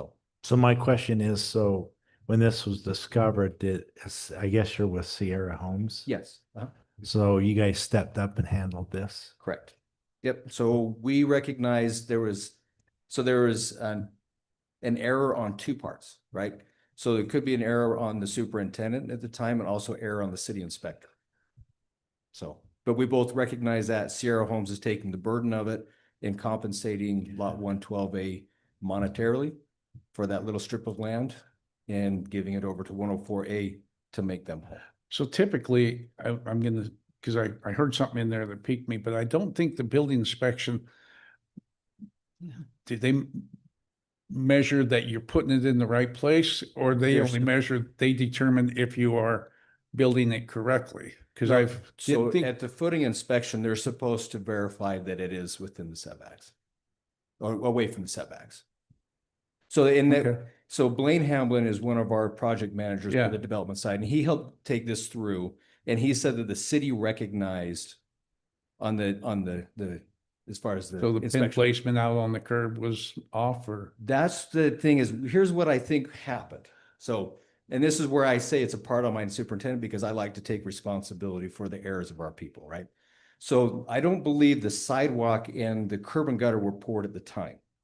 All the way to the property line. Because oftentimes what happens is when you have a development, they'll stop the sidewalk and the curb. so they can back in and pour. Yeah, don't want to break it up. But me personally, I prefer just to pour a little bit long and I'd rather cut it just so that everything is 100% for the homeowner moving in. That's my preference, but I don't always get that. So if the curb wasn't there, there was no pin mark put in place, but there should have been a stake. So there should have been a stake. There should be a pin somewhere. Yes, there should have been a stake out front. So in the back, that back part is correct. It's just on the front. But even though the city is to verify it, I monetarily will take 100% responsibility for this because my superintendent, if he had a question, should have called the I can see how that could not having that pin. So do you guys will the superintendent sometimes run a string line for the inspector so they know? They're supposed to. Yeah. So then what happened is if he ran the string line in the wrong spot. Yeah. So that's where, again, If they ran the curb short and he ran the string line and put a stake at the end of the curb and it's not in the right place. Yeah. Right. So this is, anyways, everybody's in agreement. Thanks for handling that. I think this is simple, council. Got to get back here. Do we need to make a motion on this? Yeah. I'll make a motion on this one. I'll second it. So I think Gerald made, let me clarify what that motion is. To approve the lot line adjustment, the plat amendment in the Mountain Gate Phase 2 subdivision. That's the motion from Gerald, second from Kirk. Any more discussion, council? Do you need details like lot 112 and 104 in that? I motion? wrote up a lovely I was gonna possible say, motion in the Maybe staff. we should just read Michelle's motion. Oh, Put a lot of well. love into that. well. Yeah. Any more discussion? All in favor, say aye. Aye. Any opposed? Motion carries 5-0 again. Thank you for coming in, and Thank you. I'm sure the homeowners, future homeowners will appreciate what you've done, recognizing it. So, thanks. The next item is resolution 2026 06. Man, that number sounds familiar. Nope. There's an ordinance of that too. Oh, okay, that's where it is. Wait a minute. we got- A resolution adopting a tentative budget. So we have up on item F, an ordinance with the same number, and this is a resolution with that number. Yes.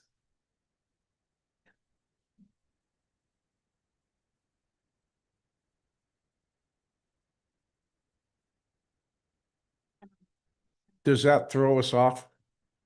Yeah, You- ordinance and resolution can Different, they can have the same numbers. I'm like, man, that number sounds familiar. Adopting the tentative budget for the 26-27 fiscal year, recognizing this is a state requirement, not, and we'll do the final budget in August. So Danya is going to take us through the requirements of this. I'll just leave it at that. Okay.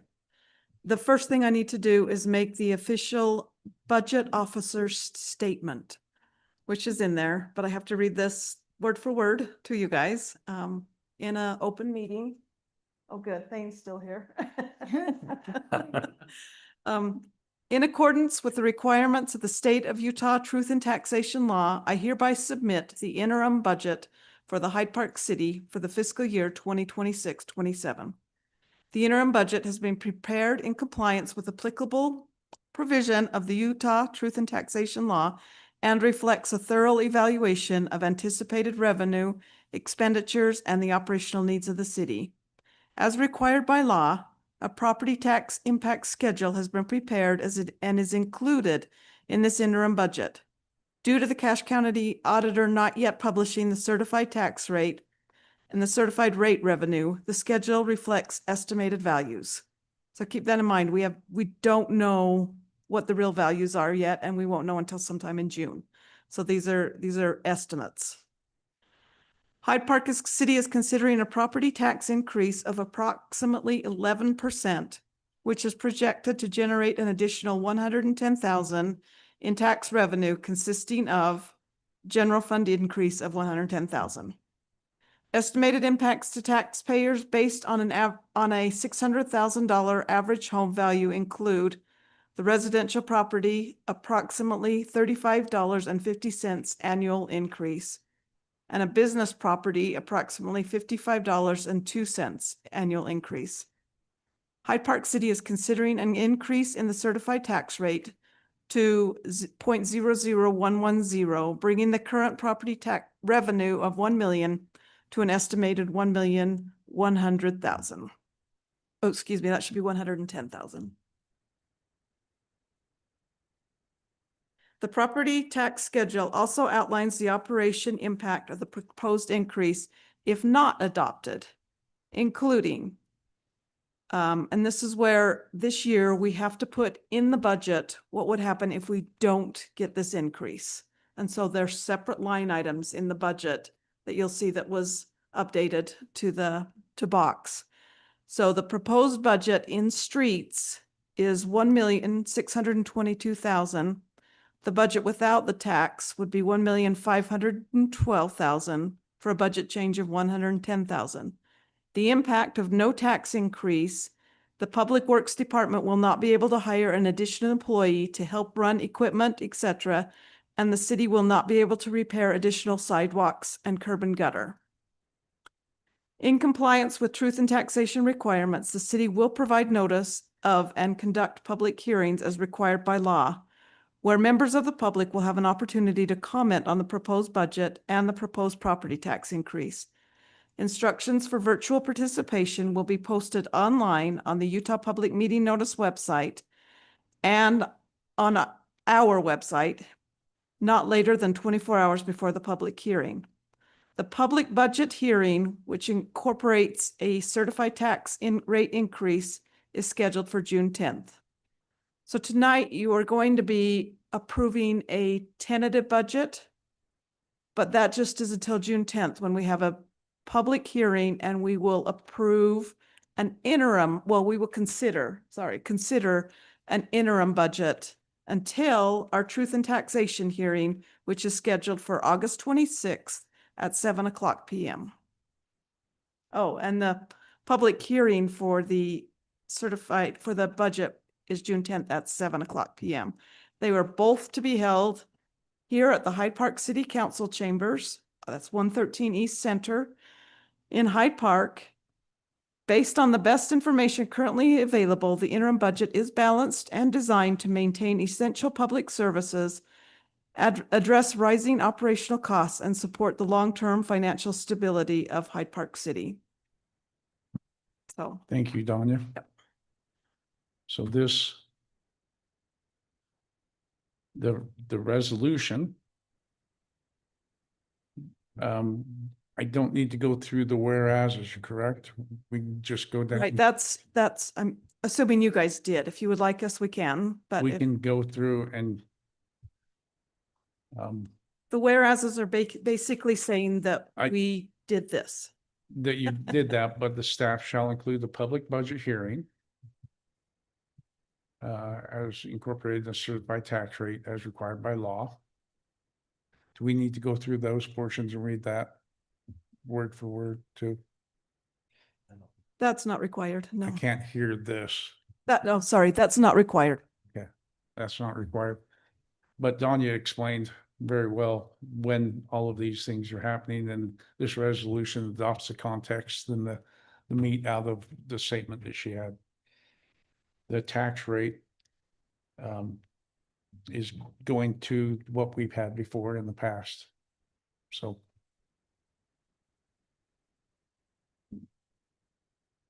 let me get back out of here. Go to. Danya, could you explain the last whereas in that resolution talking about the budget officer presenting so forth and so on a separate item on the agenda? Yeah, I'll read that. Whereas the city council acknowledges that the budget officer is presenting to the city council as a separate item on the agenda in the same public meeting, a property tax impact schedule separate from the budget documents. And that's what that was. It was a budget officer statement and schedule is what I presented, that long thing that I read.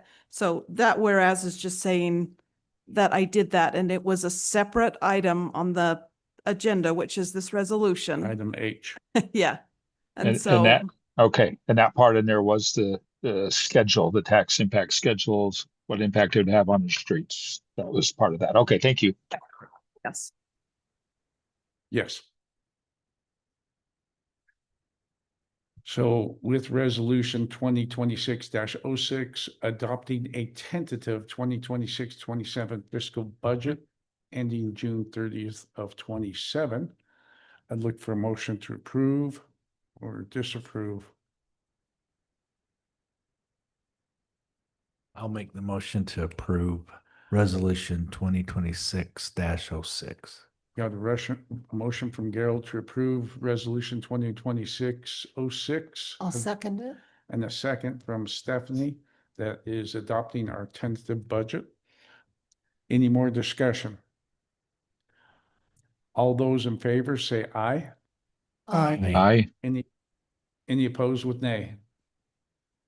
Does this one as a budgetary thing require a roll call vote? I know we did that in police commission. That would be great. Let's do that to. Let's do that. Yeah. Councilman Fowles, how do you vote? Yay.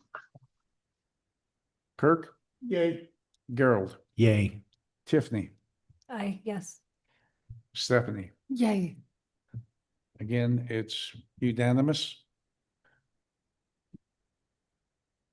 The next item is to consider a safety charter for the safety committee. And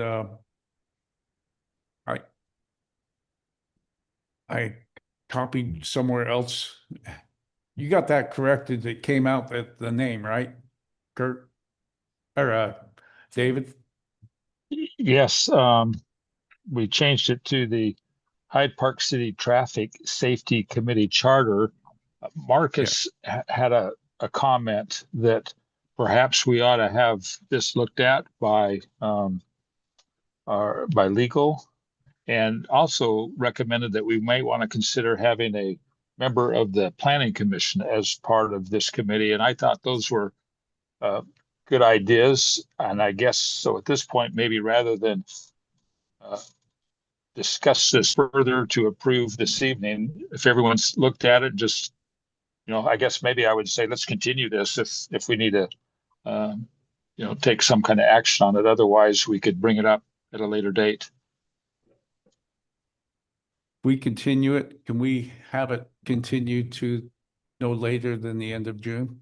Yeah, and I think my biggest concerns is we're going from an informal committee to a formal committee that's going to have to follow Open and Public Meetings Act. And so I just want review from the city attorney to make sure that these hold up to the letter of the law with Open and Public Meetings Act.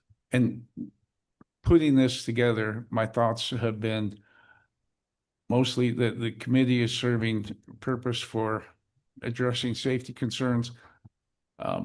There is some what authorities they have and what they don't have. If we buy and they're recommending replacements of a stop sign, replacement, not new, but replacement of certain things because they're faded and things like that, they would have that authority to do that. And Dave, being on that safety committee, would give a report out here.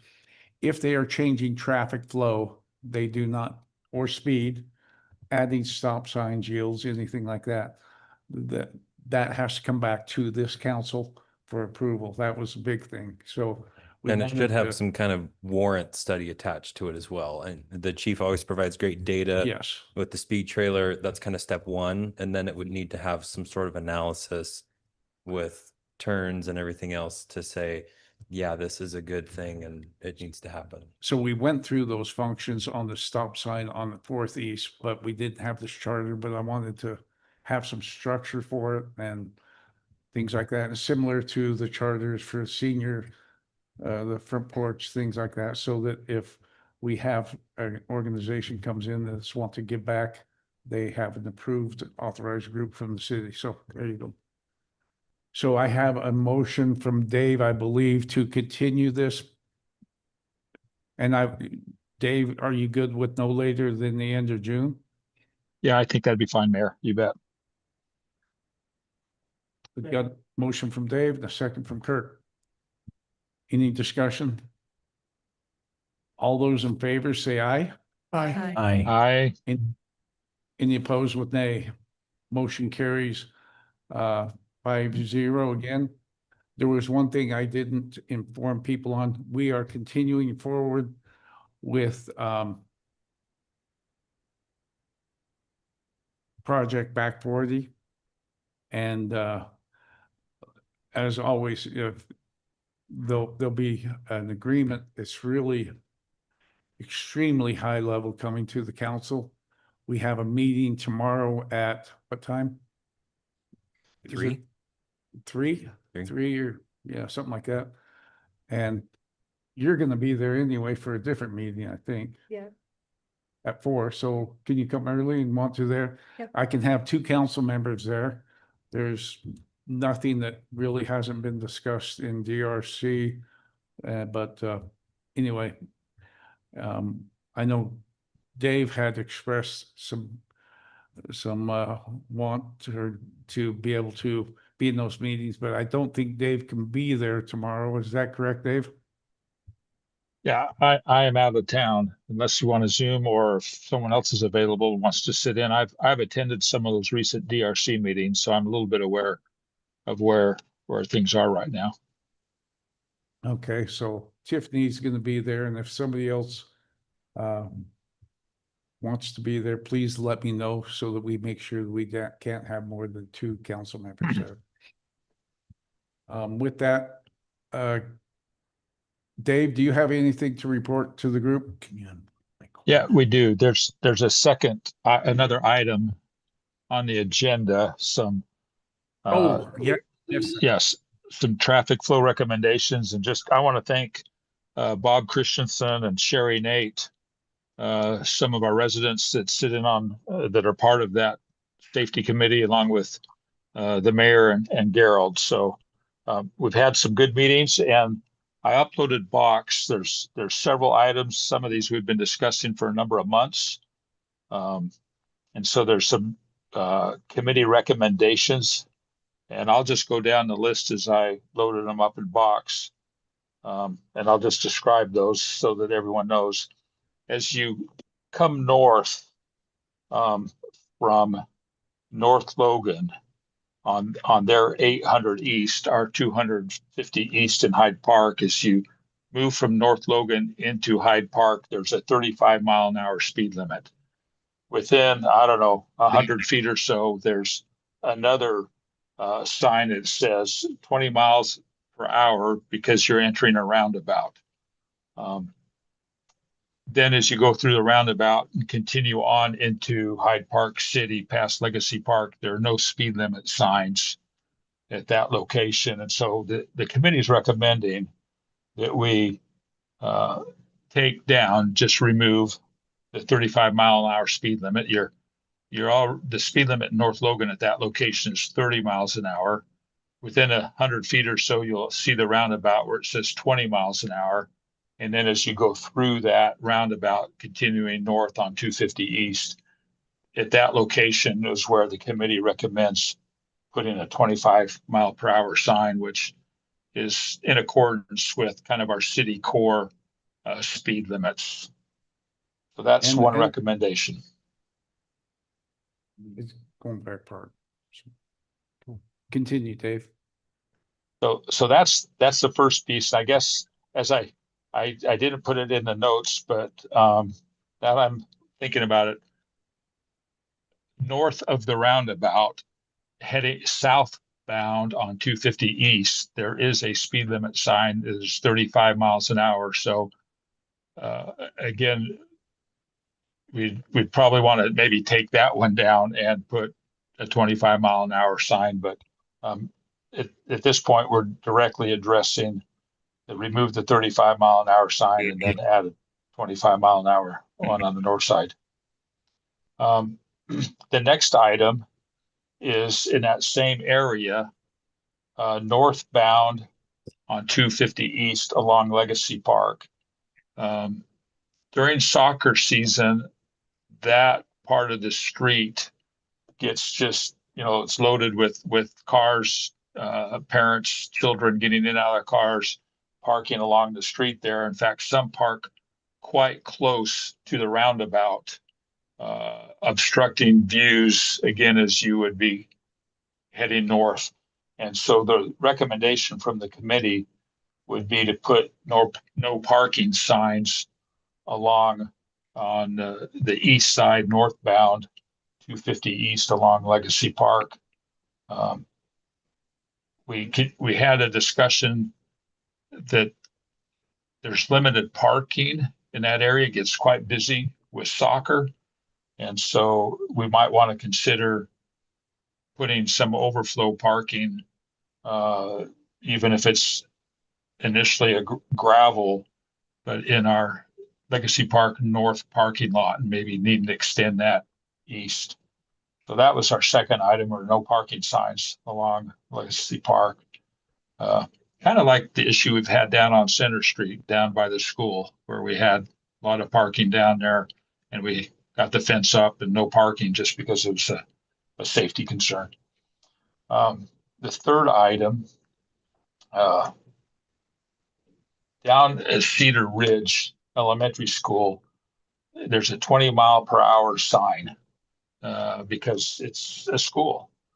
But generally, kids aren't present there during summer, during the day, so forth and so on. So it was recommended that we just add a when children are present sign to that speed limit. Otherwise, it'd be 25 miles an hour along 200 West, like it is most other places in the city, except when children are present, then it would be the 20 miles per hour. Any questions so far from anybody on those three items? Okay. On the Okay. Yeah. Wet children present, that's going into that. So on 200 West, both north and south of Cedar Ridge Elementary School, you have the sign that you can see. We've got a photo of, and these are just off Google Maps, but it shows it being a school, speed limit 20 miles an hour. What Well, does that yellow part say? Cool. Oh, yeah. So the Schools point, only. the point is that if kids aren't present, then it ought to be probably, same speed limit as everywhere else in town. So Chief, did you look at this one too? What's your recommend? I understand the 20-mile-an-hour school zone. We go through that on 8th East and North Logan all the time, but otherwise it's 25. Right. So that 20-mile-an-hour speed limit is only during school hours, during that time drop off or the beginning of school and end of school is when that's active. Otherwise, it is the 25. We just need to make sure we have the right signage on that sign. Right. Yeah, I think that's what the yellow school sign is for, is it's trying to designate that that's the speed limit during school hours. I think that's how I would interpret. If I was driving by, I would assume like, oh, if school's going on, this is the speed limit. And if it's not, it should be driving 25. So that's not- And I was just gonna say, that is not what everybody interprets that as they see that sign, it says speed limit 20 miles an hour. And so the recommendation was that you clarify that by maybe just putting when children are present, when students are present. But however that is addressed. Cal, do you have any questions on these three suggestions? Because these are changing traffic flow, so it comes to the council for this. I have a comment on the first one. I feel like if it's 30 miles an hour through North Logan, that we ought to keep it that I know for the roundabout, you slow down. And then just to keep it 30 miles an hour to keep it uniform with North Logan. The only challenge I have on that is a requirement going past a city park. And Mayor Peterson and I have had energetic discussions on the east-west, because that's 3100. That's where North Logan goes down to Green Canyon. And Yes. so we've had good discussions, and I've said, well, you guys ought to change it North Logan, and we make that whole road that. And that wasn't well received. Well, and to your point, Mayor, with what we have there right now, you go 30 miles an hour in North Logan, you see this sign, you can now go 35 miles an hour in Hyde Park. You slow down for the roundabout, but when I come out of the roundabout, apparently I can still go 35 miles an hour north along Legacy Park, because there's the next 25-mile-an-hour sign isn't until you get up on 200 South. And so you just do away with the 35-mile-an-hour sign. That kind of means, okay, you're still going 30 like you were in North Logan. And then you put the 25-mile-an-hour sign on the north side as you come out of the roundabout. And it's very clear that you need to be going slower than 35 along the park. Just move the one from 200 South to replace that one? Does it have to be, like, those are relatively close together. Do we need both of them, or can we just move that one to where the 35 mile an hour is, and then that whole stretch is probably 25, or is that? Yeah, I mean, this is why Yeah. usually you want to have An engineering study, because they go through and look at the corridor, and then based on the recommendations for, like, there's a reference to the manual for uniform traffic control devices and other safety measures. They could go in and say, well, you've already got a sign up there, just move it down, or no, you need another one because of this spacing rule. And so we can have a high level study done pretty quickly to look at all these recommendations and then have an engineering opinion saying, yeah, that's good, or no, it's not necessary.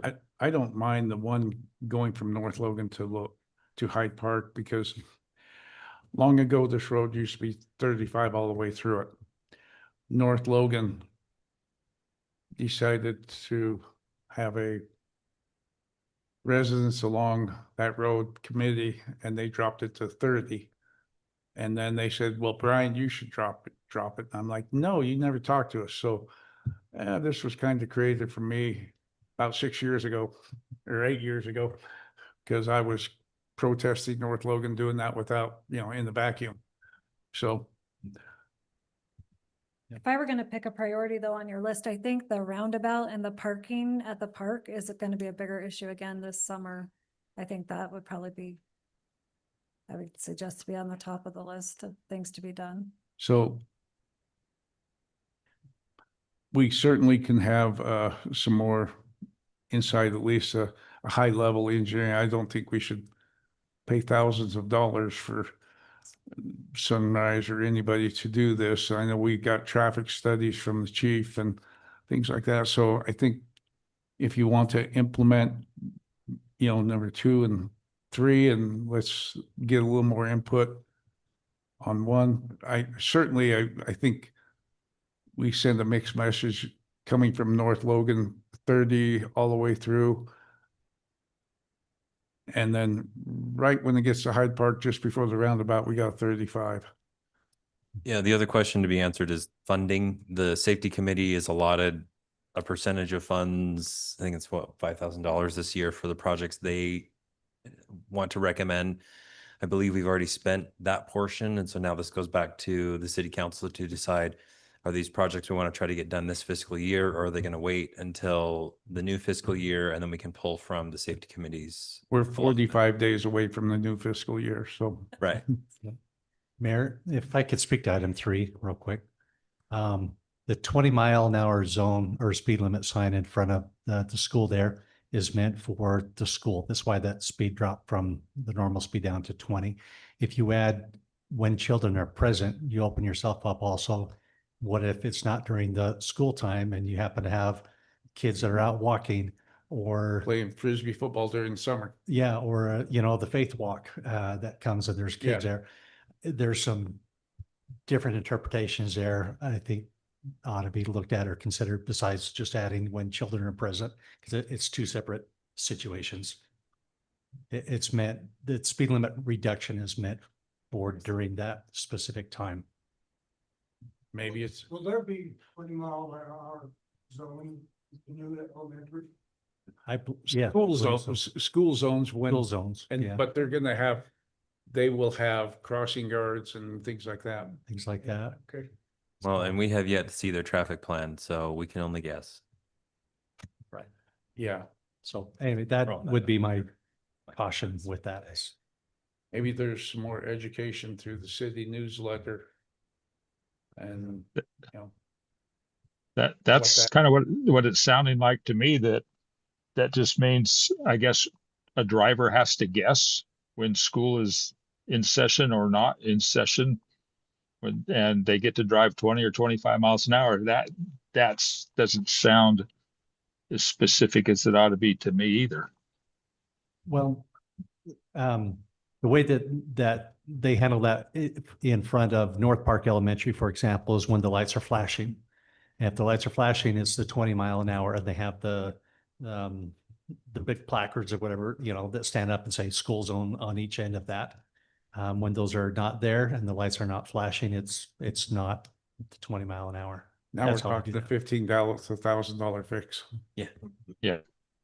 Not going there. So council, you certainly can continue this to get more information. I think perhaps today we ought to look at some things on this. I did notice in North Logan, the roundabout if you're traveling on there 8th East, as you turn to go down to the police department, one of those nice flashing pedestrian crossing signs was taken out.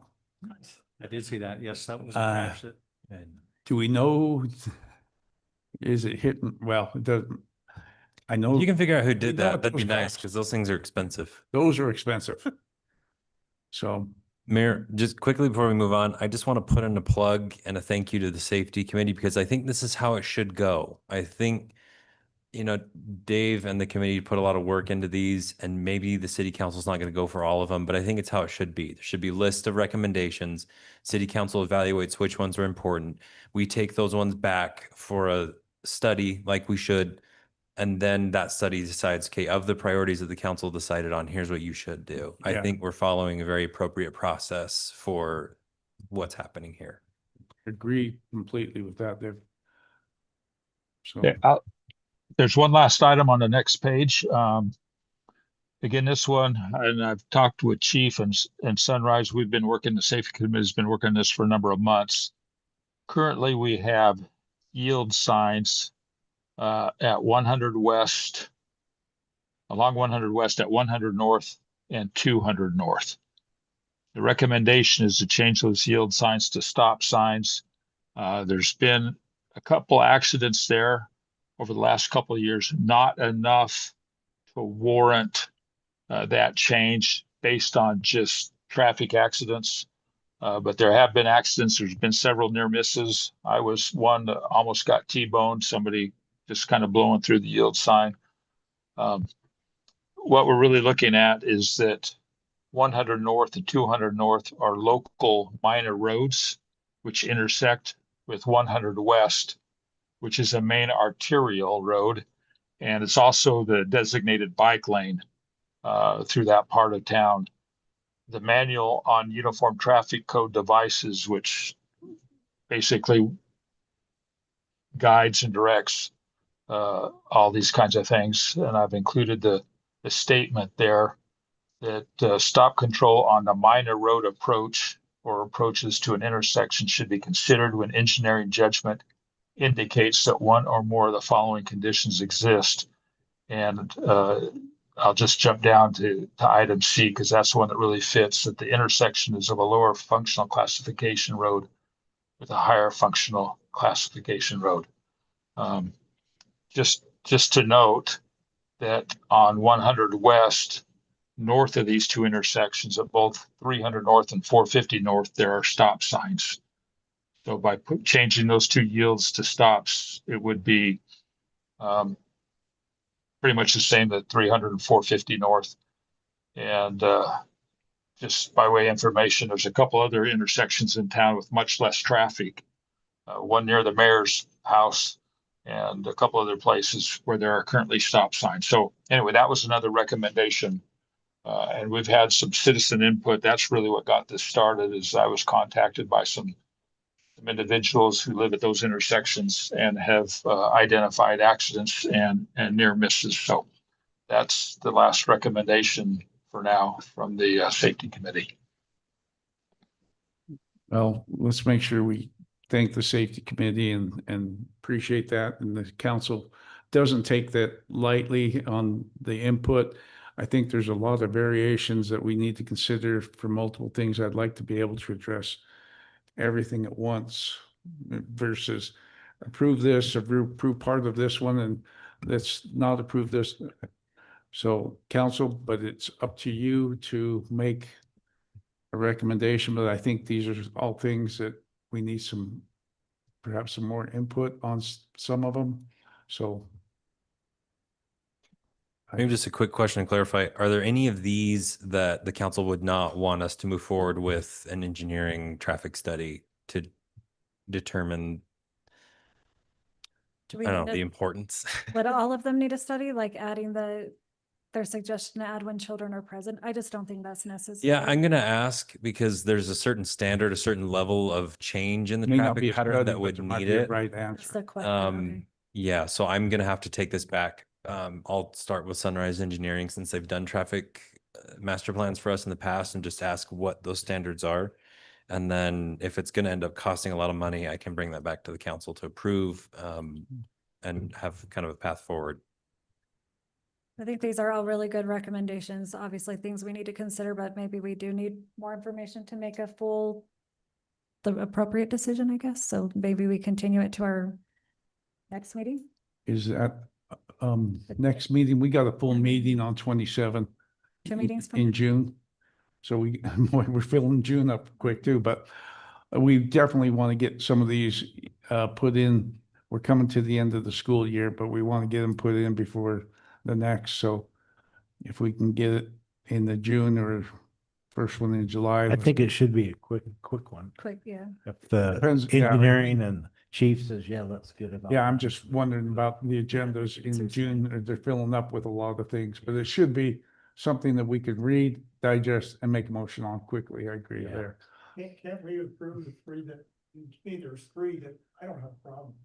Well, I think there's, Sure. I mean, the first one doesn't cost us anything to do and is not changing anything but saying go from 30 in North Logan to 35 and then hurry up and slow down so you can go 20 through the roundabout and then go 35 past Legacy Park because that's the last sign they saw. So I think if you just take down to 35 and I'd have to go back and look, but I think the 25-mile-an-hour sign is as you turn east off of 250 north on 200 south. And I think what Tiffany recommended was rather than putting it there, you put it down on 250.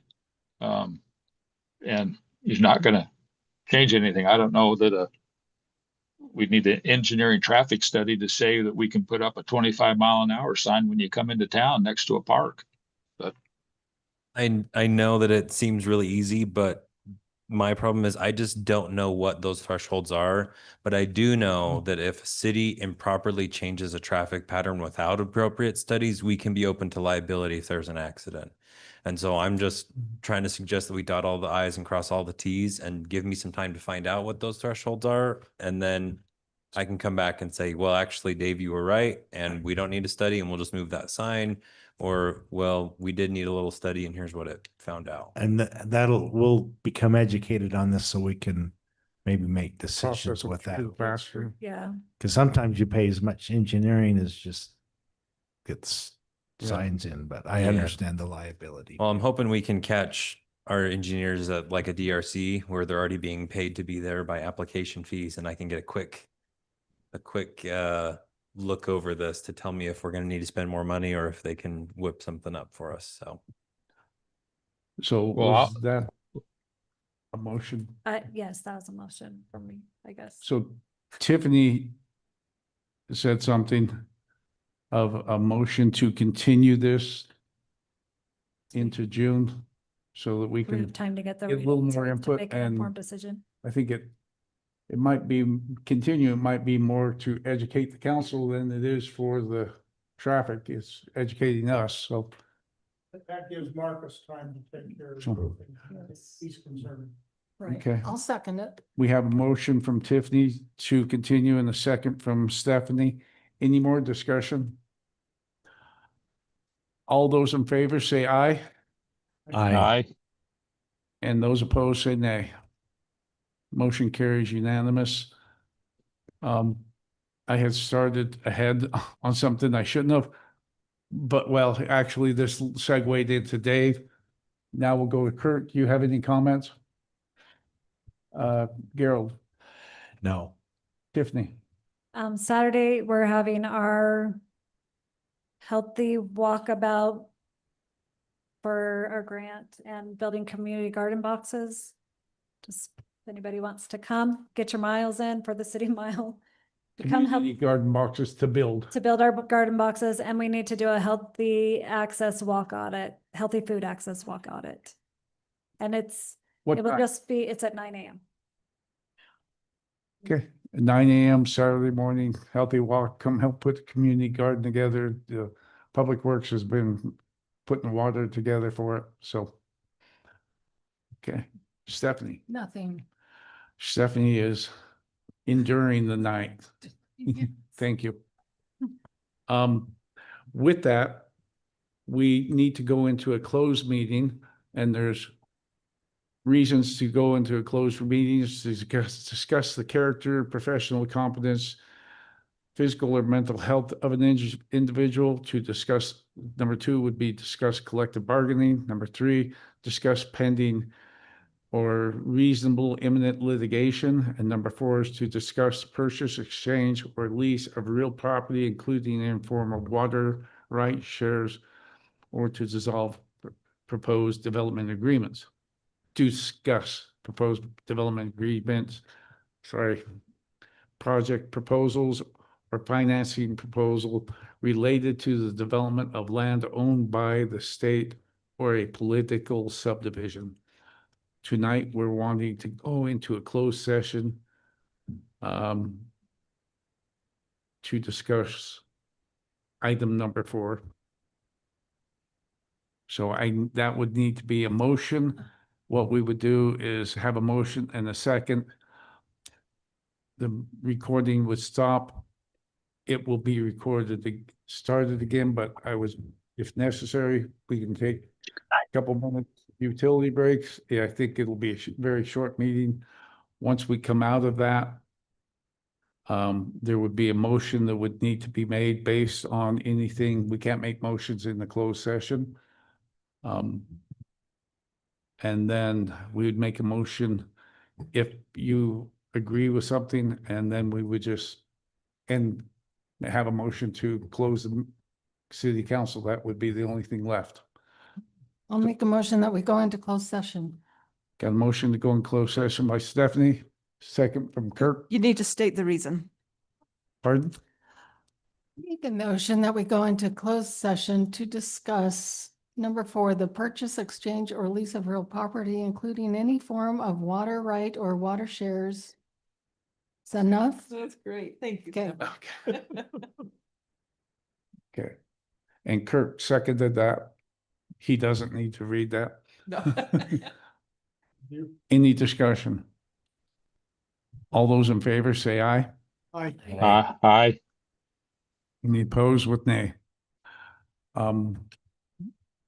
We stop the recording. All right, we Need will to- end the